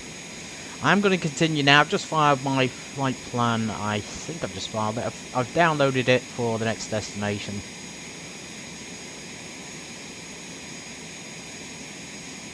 Yeah, downloaded it but didn't file it. We do have ATC Milano radar. I don't know how long this flight will take because it is a short flight and it should realistically only take 20 minutes, but you know what it's like when they give you flight plans. Off SimBrief it can take you a lot longer.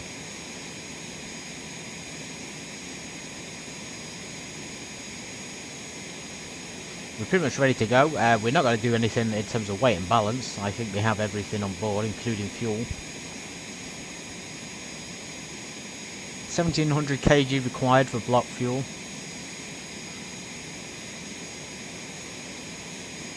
Pre-filing it now, so the ATC knows we're alive. We are scheduled for a 9:30 departure, but we'll be out of here nice and early. Right, I think that should be filed now, so let's try and log into the accounts. 750 Sierra Bravo, that's who we're going to continue as. We'll keep the, as I say, my notepad open and get back in the plane. We're going to leave the chocks on. We're just going to check the externals. We did almost scrape this side of that building over there, but look at that. It's got a real Phenom look for a Citation missiles. A real Phenom look, and at night when it's clear skies where the stars are out, everything just gets so perfect, and it's unbelievable how amazing it can all look. Okay, doors locked. Let's go yaw damper back on. So we're going to keep the oil pressure low. Yes, the engines are off. Let's keep the packs off. It is 20 degrees still, so we managed to maintain our cabin temperature, I think. Oh no, it's cooling down. The cabin's remaining, but the cockpit's cooling down a little bit. Let's tune into the ATC in preparation for their most likely going to give us arrival instructions as well. And we can cross-check it with the ATC, with the flight plan, of course. So we have Milano radar, ACC on.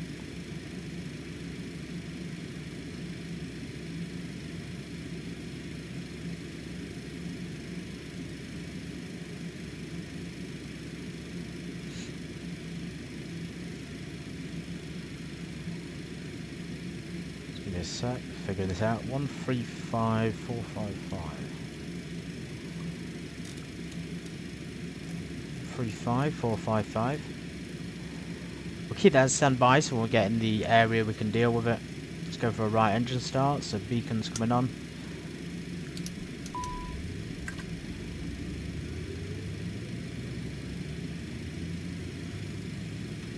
Introduce the fuel. Take it from the cut-off detent into the idle.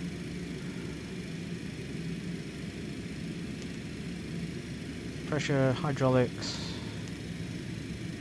fuel flow, about 600. I can't remember on this one. I thought it was 600. Let's wait and see. Everything's coming alive there, and then 22. What should be that? N1. Right, let's get a flight plan done. As you can see, it's restarted down here. We're only going to leave one engine on for the time being, and just double check our fuel level actually. So we need 1700. We do need to refuel as well. We refuel with the engine on this time for some reason. Charts. How do we do this? Charts. Close this flight plan now. We can open up the other one. There we go. So technically we've got enough for the trip fuel, but in terms of like all the contingency stuff, we need about 700 kg more. May have to shut the engine back down for this. I thought that was going to happen. Shut the engine down again.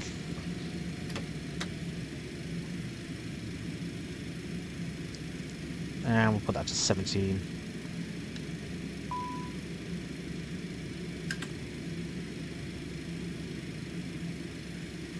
This is all going wrong, isn't it? Blimey.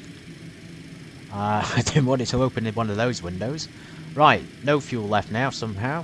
We're going 17. Jeez, X-Plane's going crazy. Right, 1770. Let's leave it at that. Let's just assume it'll work. Plus major lag. That's a little bit concerning, isn't it? Considering there was no lag before. Holy, I've never had it this bad on the X-Plane 12. Something hacking into my system.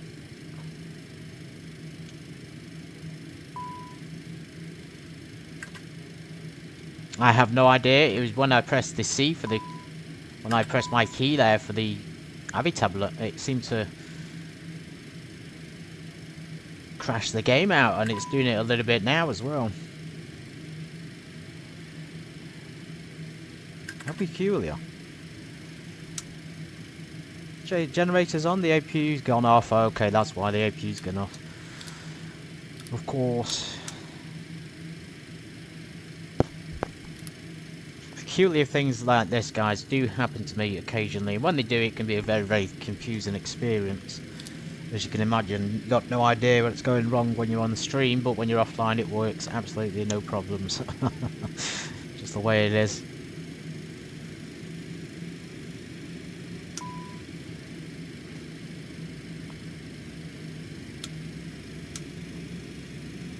Okay, I think we're back to where we were before. So, fuel online, we're going to check one more time, yep. And just start on the right side. Flight plan, so we're at LSGS. Let's go ahead and introduce the fuel. Back to the flight plan. I wonder how many people it gave us for this. It's given us 10 people. Again, it's not really possible, and it is lagging again. Now we try to put the engine on with the Avi tab open. We're not going to increase the payload because you can only fit 8 people in the back. It's because this is popped out. It's not good tablet. You can even use that to show you FPS, that's pretty cool. Right, direct, we got no departures on this one. Direct to rocker, let's go for a left engine start while we wait. Coming alive as expected. Fuel introduction.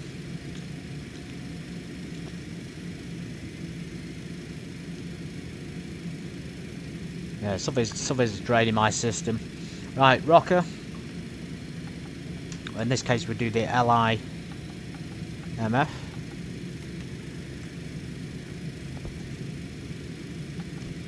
yeah, this is a pain, isn't it? I can't figure out how to get this open in the normal tablet position now. I don't think you guys can see it, can you? Because it's on a window rather than a tablet. Oh, this is a nightmare. Rocker is the waypoint anyway. Trust me, everybody. Direct to Lurag. I haven't checked the altitude for cruise, but I'm praying to God it's less than 45,000. Direct to Verib.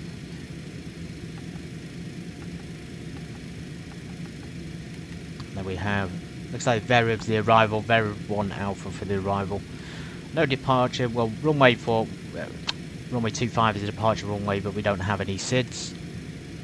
Arrival. Just be sure you put your destination in first.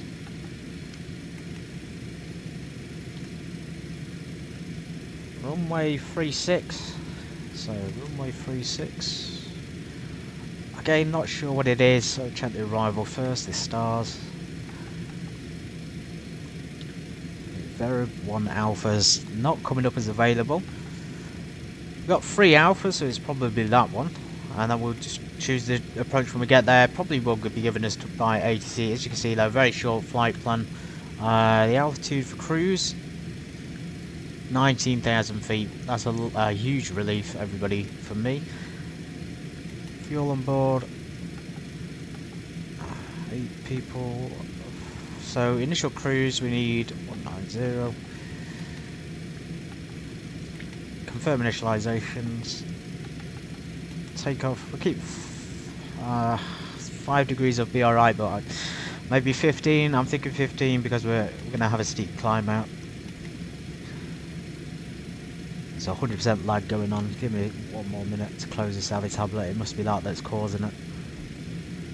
So 117 there for the VR, and then 130. Flight level change, navigation, 180 on the climb. Minimums, 1,000 feet above ground level. 1,600 feet. Taxi lights on.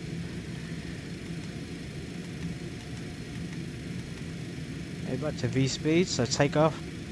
115, 117, 130. And that should pop, well, it has already popped up there, and then 190 there for the sort of, yeah, we'll pitch up to that eventually. Right, after all that blubbering and a little bit of messing around, we're going to get to going now. Final destination. Thank you, by the way, for joining me this evening. Unexpected stream time, but it's actually turned out to be a lot better than I thought. Quick flight control check. Window heat still on, we don't need pitos at the moment. We didn't actually switch this to nav on approach, I forgot about that, but to be fair, I don't really like using the ILS thing here, it's never that useful. Cockpit and cabin packs on. Taxiing runway 25, we'll just continue down, it looks like Sierra.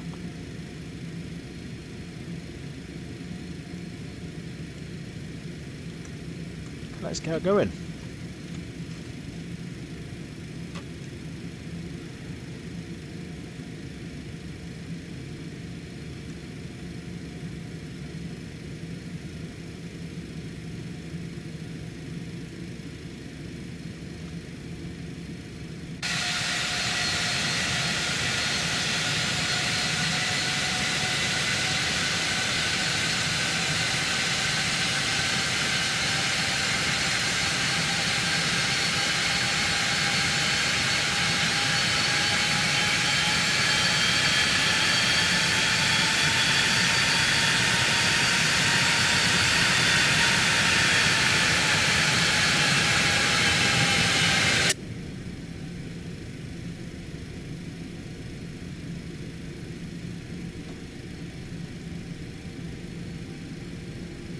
The only ones, there was a chopper here earlier, I don't know if he's coming back or not. Oh, there he is. He's flying through the valley there, the valley of the mountains. Some cool little airports around here though. You got this tiny one hidden away, Bex, a nice little heliport for Colombe Moraz. No, just all these little places you can fly to. And there's no obligation to go on the network, so you can do it offline.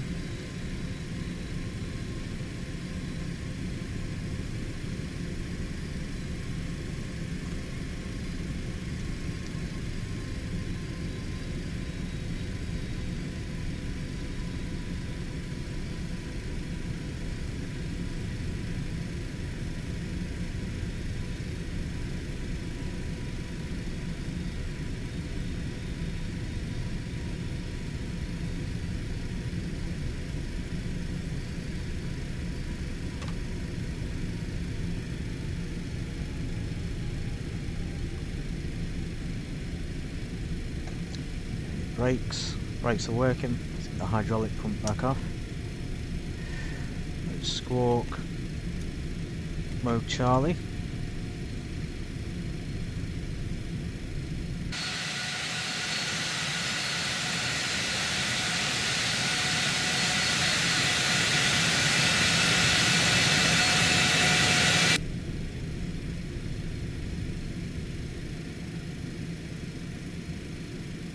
This is runway 25 at the end, isn't it?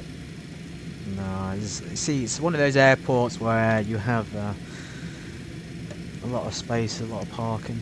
Mostly GA, and I want to fly back in the future and do a few circuits, believe it or not, in the Cessna. From here to Courchevel will be a nice one.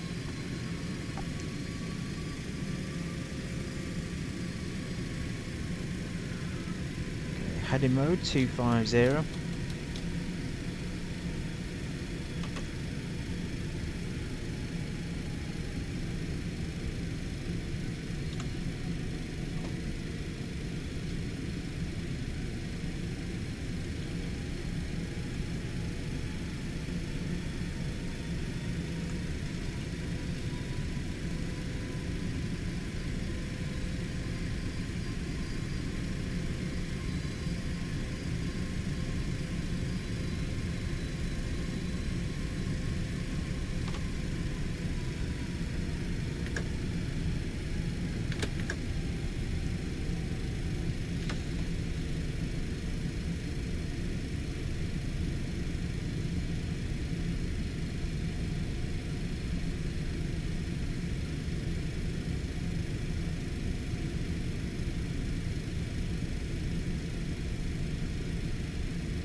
our flaps to 15.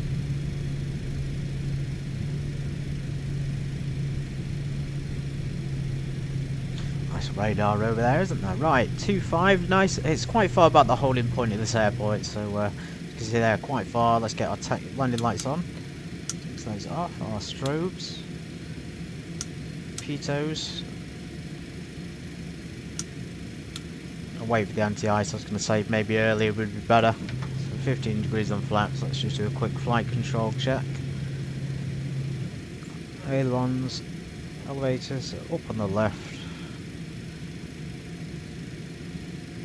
Let's just check out the window.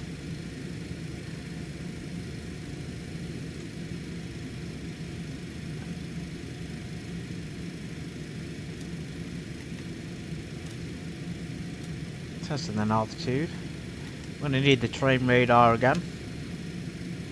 Let's give that a quick test. Altitude selects 190. Okay, terrain radar should be working with no issues. Let's see this. Very, very useful as well. So this it's kind of a steep turnout. Judging by the terrain, we will be flying straight this direction, so we've got to be cautious against the helicopter, but we will generally, by this point, by the corner, we'll be able to take that right hand turn and continue ascending. There's not really any departure on this Simbury thing, so we'll have to just, I guess, straight out. At our discretion, that's sort of at our discretion. Sion traffic November 750, Sierra Bravo. Departing runway 25 to the south.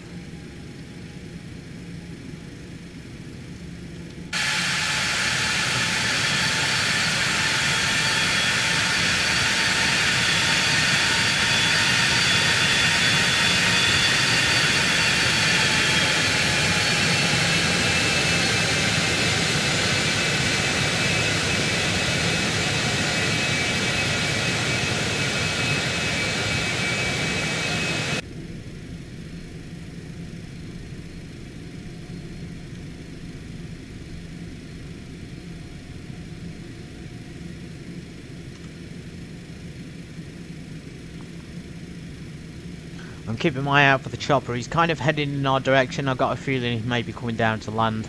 I hope he's on Honeycomb. I hope, you know, we're not going to crash into him. Welcome in, Nicholas. Good to see you. Let's see. Just read your message a sec. Flaps set in too high. We'd only use 15 limited on takeoff run available. Gives you a second segment. Climb gradient.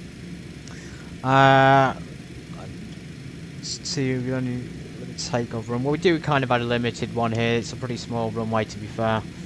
Let's just check what the departure says here so we can be sure. Let's go on to the takeoff. Just want to make sure, cause since you've mentioned it. Yeah, so flap 15 for takeoff. The V-speeds are pretty much accurate though to what's on the chart. It's, you know, 115 for V1, if I can do it without lagging out.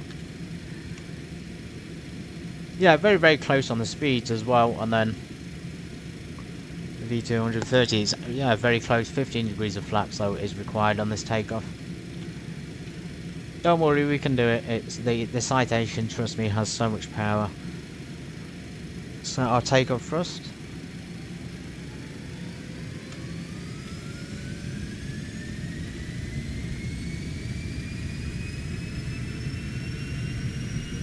Takeoff thrust set.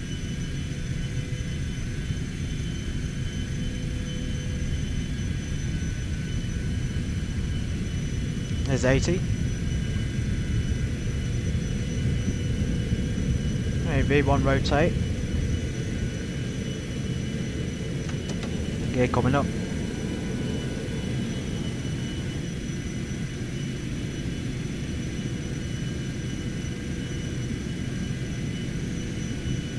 Keep climbing now, straight up to 19,000 feet. We're going to do that left-hand turn out. It looks like it's left-hand turn out. We have to be cautious of the train, so let's keep that in mind. Flaps up to 5.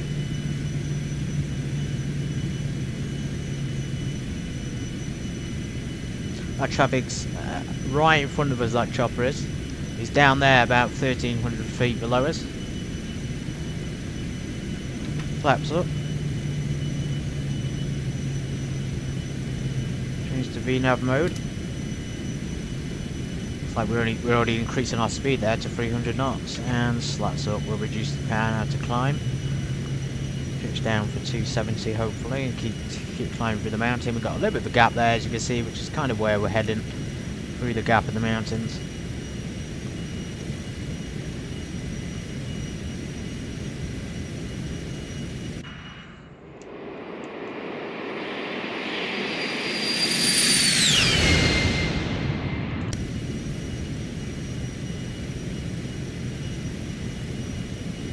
Let's get the landing lights off. Anti-ice can come on. Seatbelt signs off nice and early on this one. I'm just going to continue forward more because of the side mountains here, and then once we're at the altitude I said, i.e. 17,000, we'll make that right left-hand turn to our first waypoint. As you can see now, 15 degrees of flaps. It is pretty common setting in the Citation X, and you know, it climbs very, very rapidly, and you know, there's enough power there that you, even if you didn't have flaps, regardless of flap setting, it would do very, very well in its performance.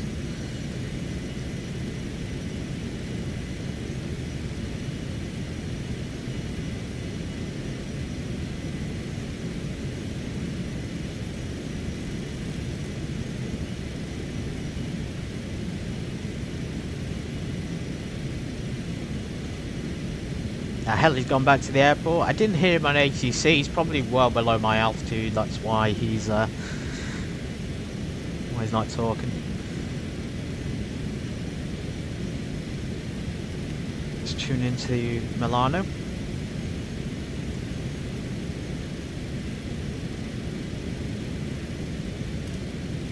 So Lyric, first waypoint.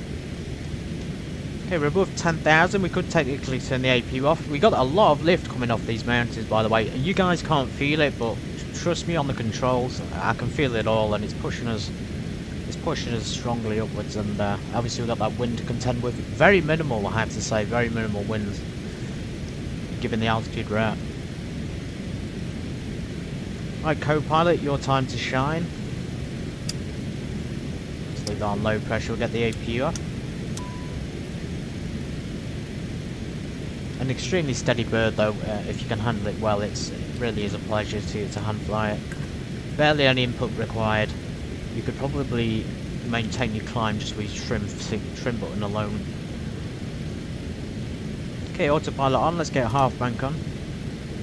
Continue climbing. We've got 4,000 feet set there for some reason. We need to climb up to 19,000. I don't know why that's done that.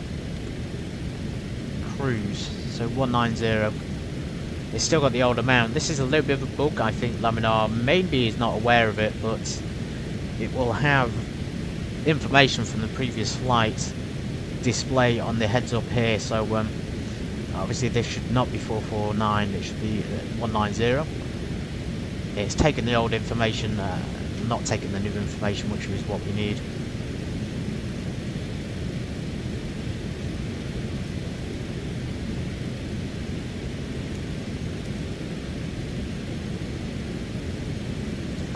I think we're clear of the terrain. We've got a little bit of steep mountain ahead of us. We should be above it at 19,000 feet, I'm hoping. Not had any contact from Milano radar, they may have gone offline.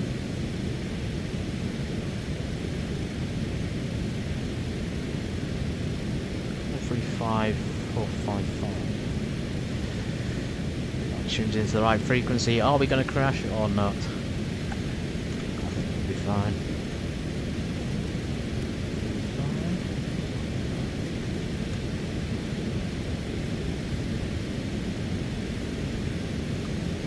I'm a little bit uncomfortable at this altitude, to be fair. Nothing's popping up on the radar. I kind of want to go up to about 26,000 feet just to be on the safe side. Let's go up to 240. Easy 132 Pampa, speed 210 knots, via Dixon, clear LS Pampa, runway 28. Speed 210 knots and clear LS runway 28. There's our airport, everybody. Very, very close.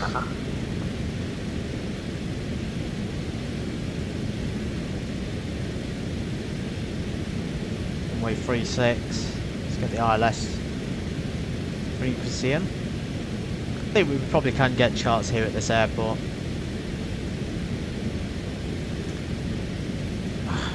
Well, I was going to get charts, but the damn tablet's got a mind of its own at the moment.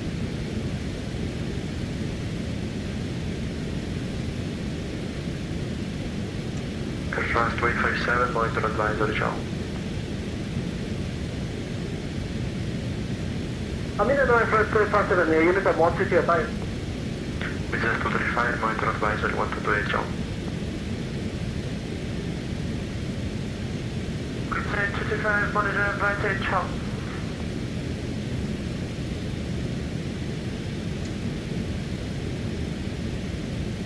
November 357 Bravo, speed 180 knots, active 6, runway 28, with grind the wind down. Yeah, 190 seems a little bit low as well. Sim Land, brief runway not 28, pulling November through. Let's go 34.0 standard over. pressure.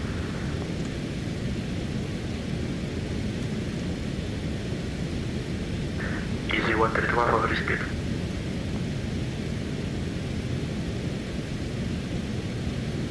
Easy 132 over speed. Easy 132, Papa, could you say again? Very speed. Actually, very, very close. We might as well slow down a bit. I'll be in their airspace. Just about to enter the airspace. It's not actually that busy over here in Milan radar. Everyone, as I say, has gone into France and Germany this night.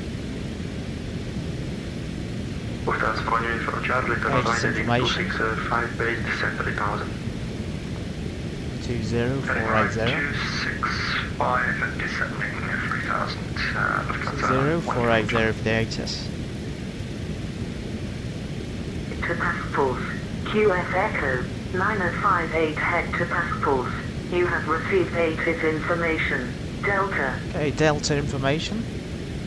Let's go to QNH. This is Torino ATIS arrival and departure information Delta, at 2020. Tide of approach IL, runway in use 36. Okay, ILS. Transition level 80, when variable 2 knots. Visibility 10 kilometers or more. Clouds broken 8,000 feet. Temperature 04 degrees. Dew point 03 degrees.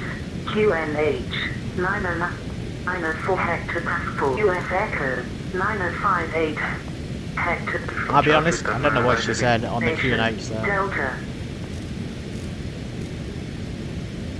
This is Torino ATIS arrival and departure information 994. Delta at 2020. Tide of approach ILS Zulu. Runway in use 36.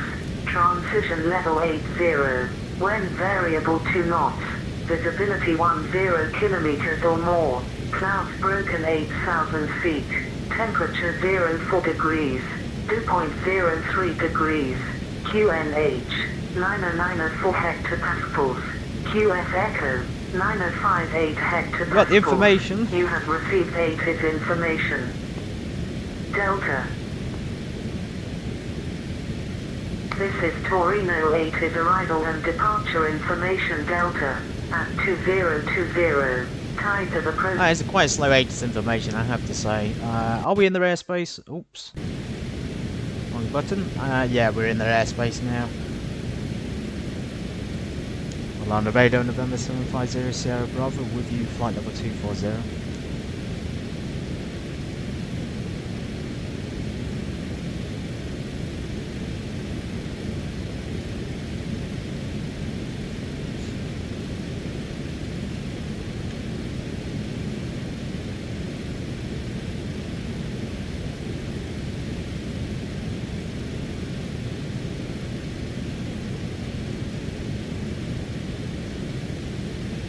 I didn't hear a reply. I'm assuming we have to contact them.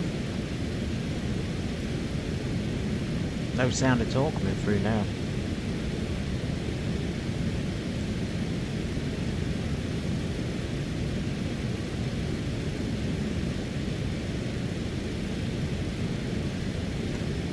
Looks like we're on our own, boys.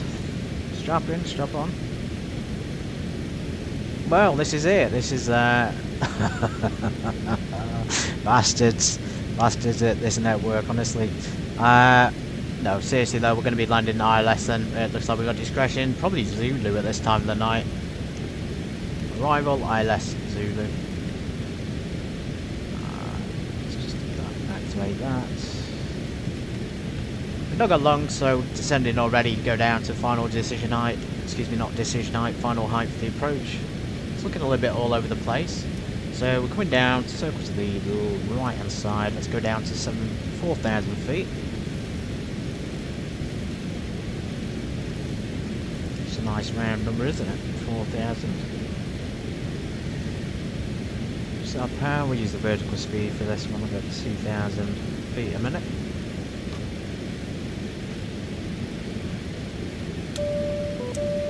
Seatbelts on, we're approaching Turino-Caselle, is it? Turino-Caselle? Yeah, Turino-Caselle in Italy. Let's go back to the Honeycomb, 1228.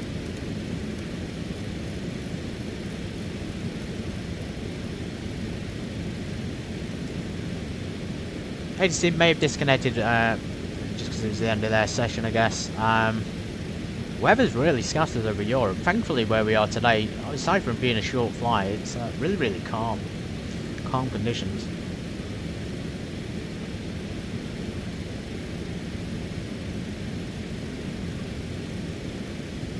Pressurization, we haven't been checking it because it's like pre-selected here at 50,000, so we didn't really need to. We can just reduce that all the way down now, and if we want, we could.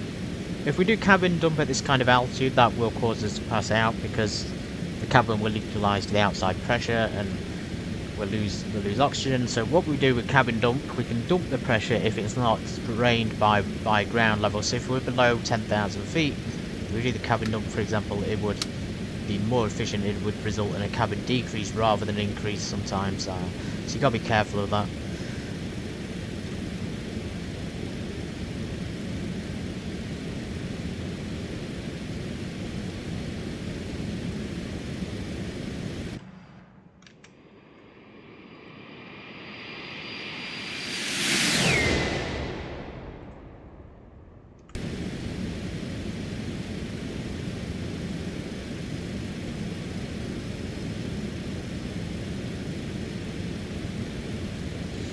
Hey, there's the wind, 9 knots. It would have been better off going in the other direction actually, runway 18.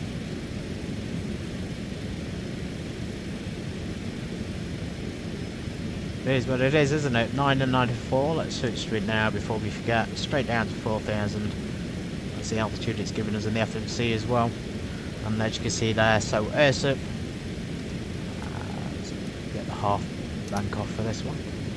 AirSUP will be the final sort of waypoint before the localizer. I'm guessing final there rather than localizer, but whatever.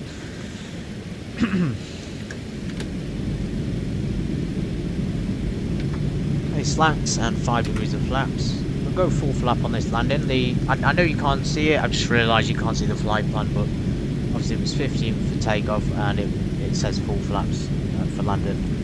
The speed it's given me is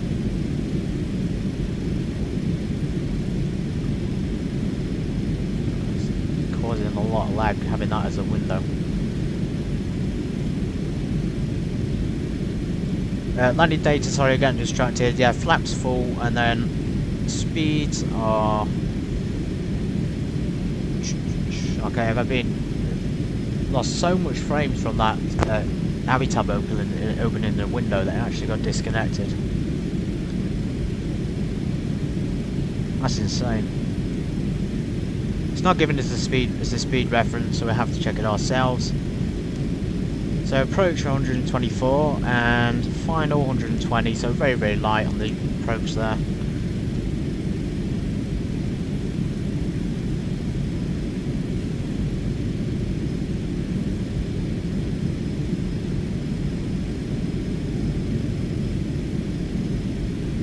Oh, isn't that magical? Wow. Who said flight simming wasn't good? This is real. This is real to me. This is as real as it's gonna get. This is absolutely fantastic. They've worked very, very well on their weather system. Just the way it looks, that 3D texturing, and the lighting, the fact that it's real world weather in the first place is amazing. I didn't have this sort of stuff when I flew a flight sims many years ago. We just had, well, we had a flight sim, but it wasn't to this level, that's for sure.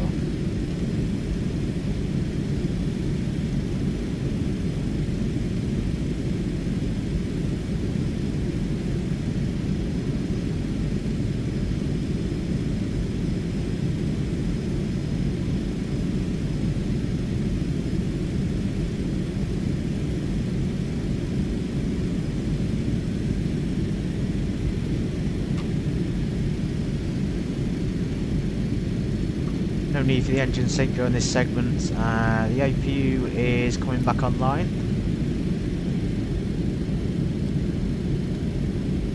Let's crack that down to 18 in the cabin so people can get used to the cold weather before they get out. Turino in Italy. So what have we covered today, everybody? We've only covered the 2 countries, the France and the Italy, but it's still great adventure, isn't it?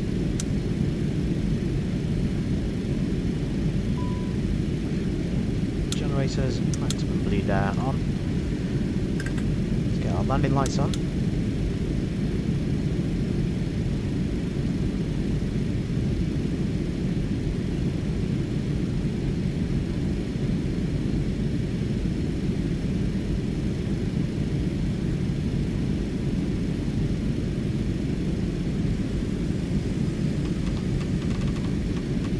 There's the runway. Runway is in sight.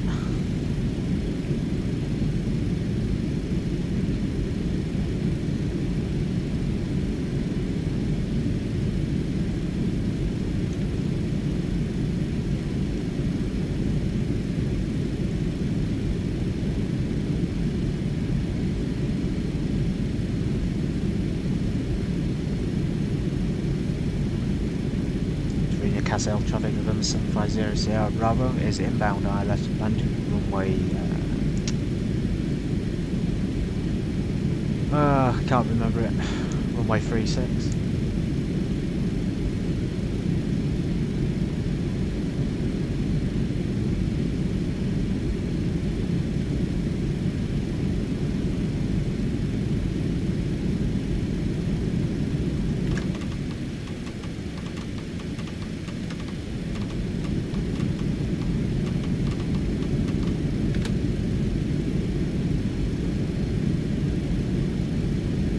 Seatbelt signs, flaps 5.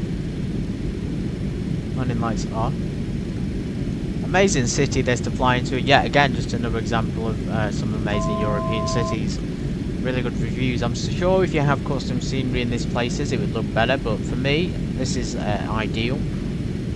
As I said before, no add-ons to enhance the scenery. No add-ons to enhance the base game.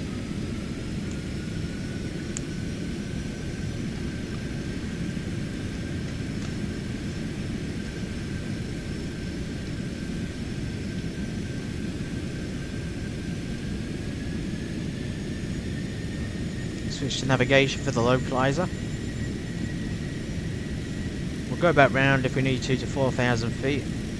That'll be the altitude. I'm just going to fly a right hand circuit if we do a go around, so it'll be back to 4,000 to right hand for runway 236.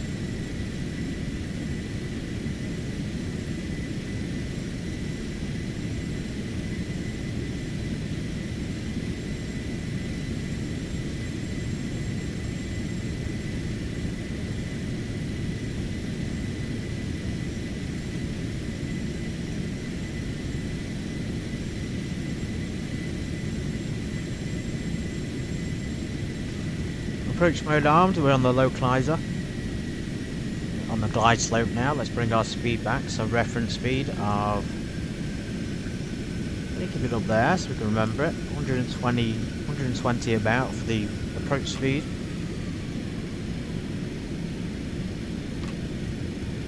Let's get our gear down.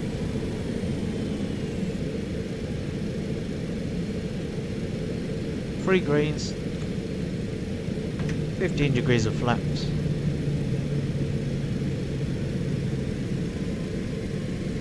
And the same procedure that we did at Sion, so it'll be autopilot and your damper disconnected for final. and we'll make a turn out wherever it's convenient. This airport, I believe, doesn't really have any, so we'll probably have to backtrack if we miss them. Full flapped.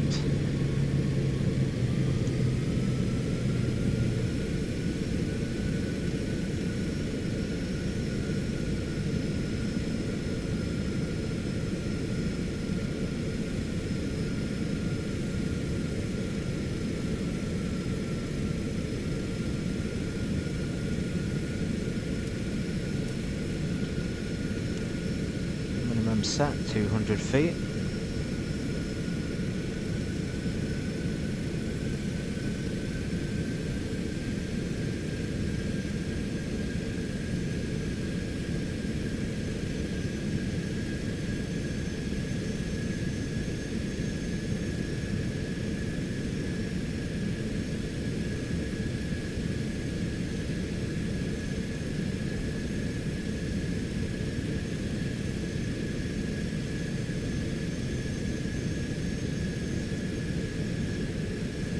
Perfect speed in this. In the past I've tended to say that you should go higher than the recommended speed because it's such a big plane and heavy plane, but I've also found that if you fly at the recommended speed it's usually fine. It just requires a high pitch like the Gulfstream 550 does, so a high pitch on the nose, and you can generally maintain the recommended speed for the approach. Plus about 5 knots as well for the wind.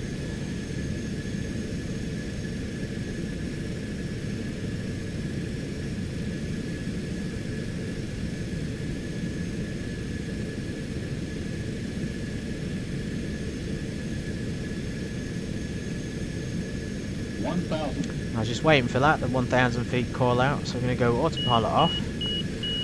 Your damper's coming off. I have control now.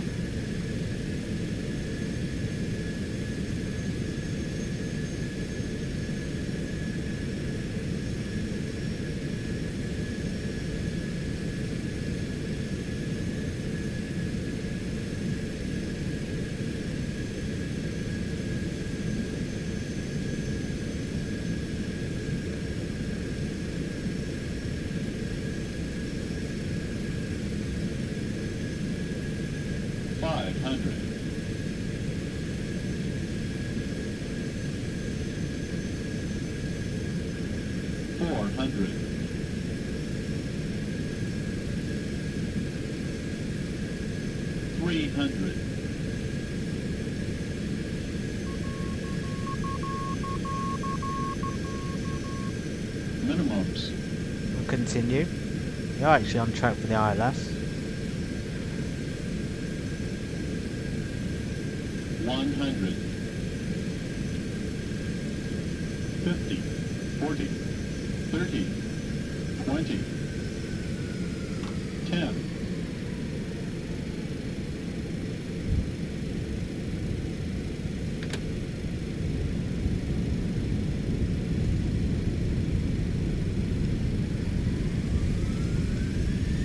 Nose stabilised. Slightly off centre. Yeah, more off centre than I wanted. Well, welcome to Turino, everybody. We did make it before the last turn off. Excellent. Reversers are stowed, the spoilers are retracted. Tanks lights can come on.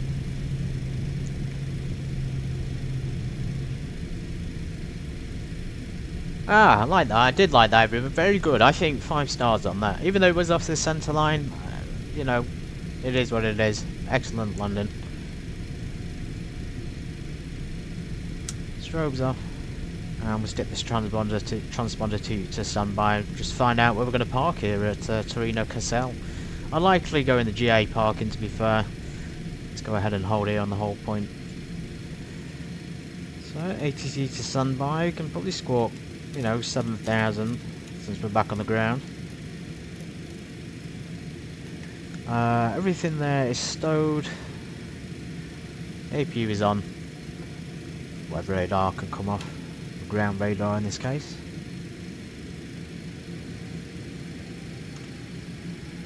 And we use this map for the parking. Down here, down Yankee, and then If this is convenient, we'll go here. If not, we'll continue down here to some more stands and things, isn't it?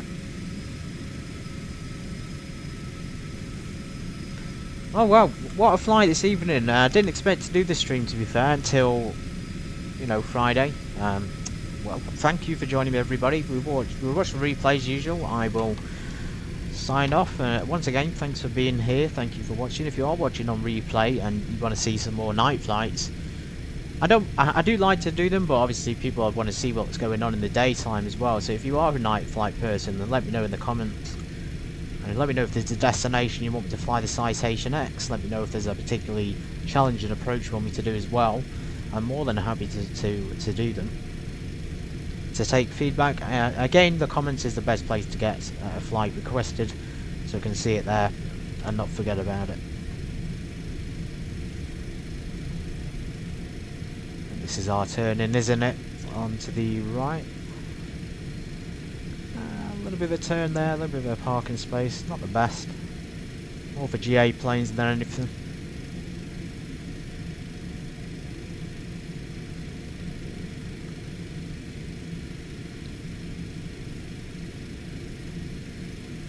Lights off so you don't blind the ground crew. Yeah, there's something there, some kind of space we can park in. Excellent. That trip could come off.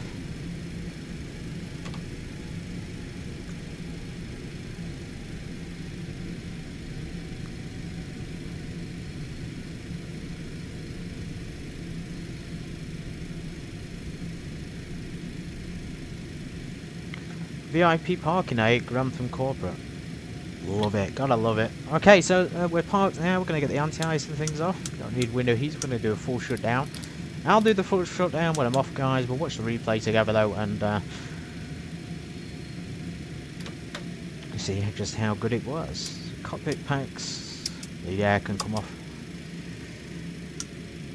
Beacons, all over lights can stay on. Door can come open.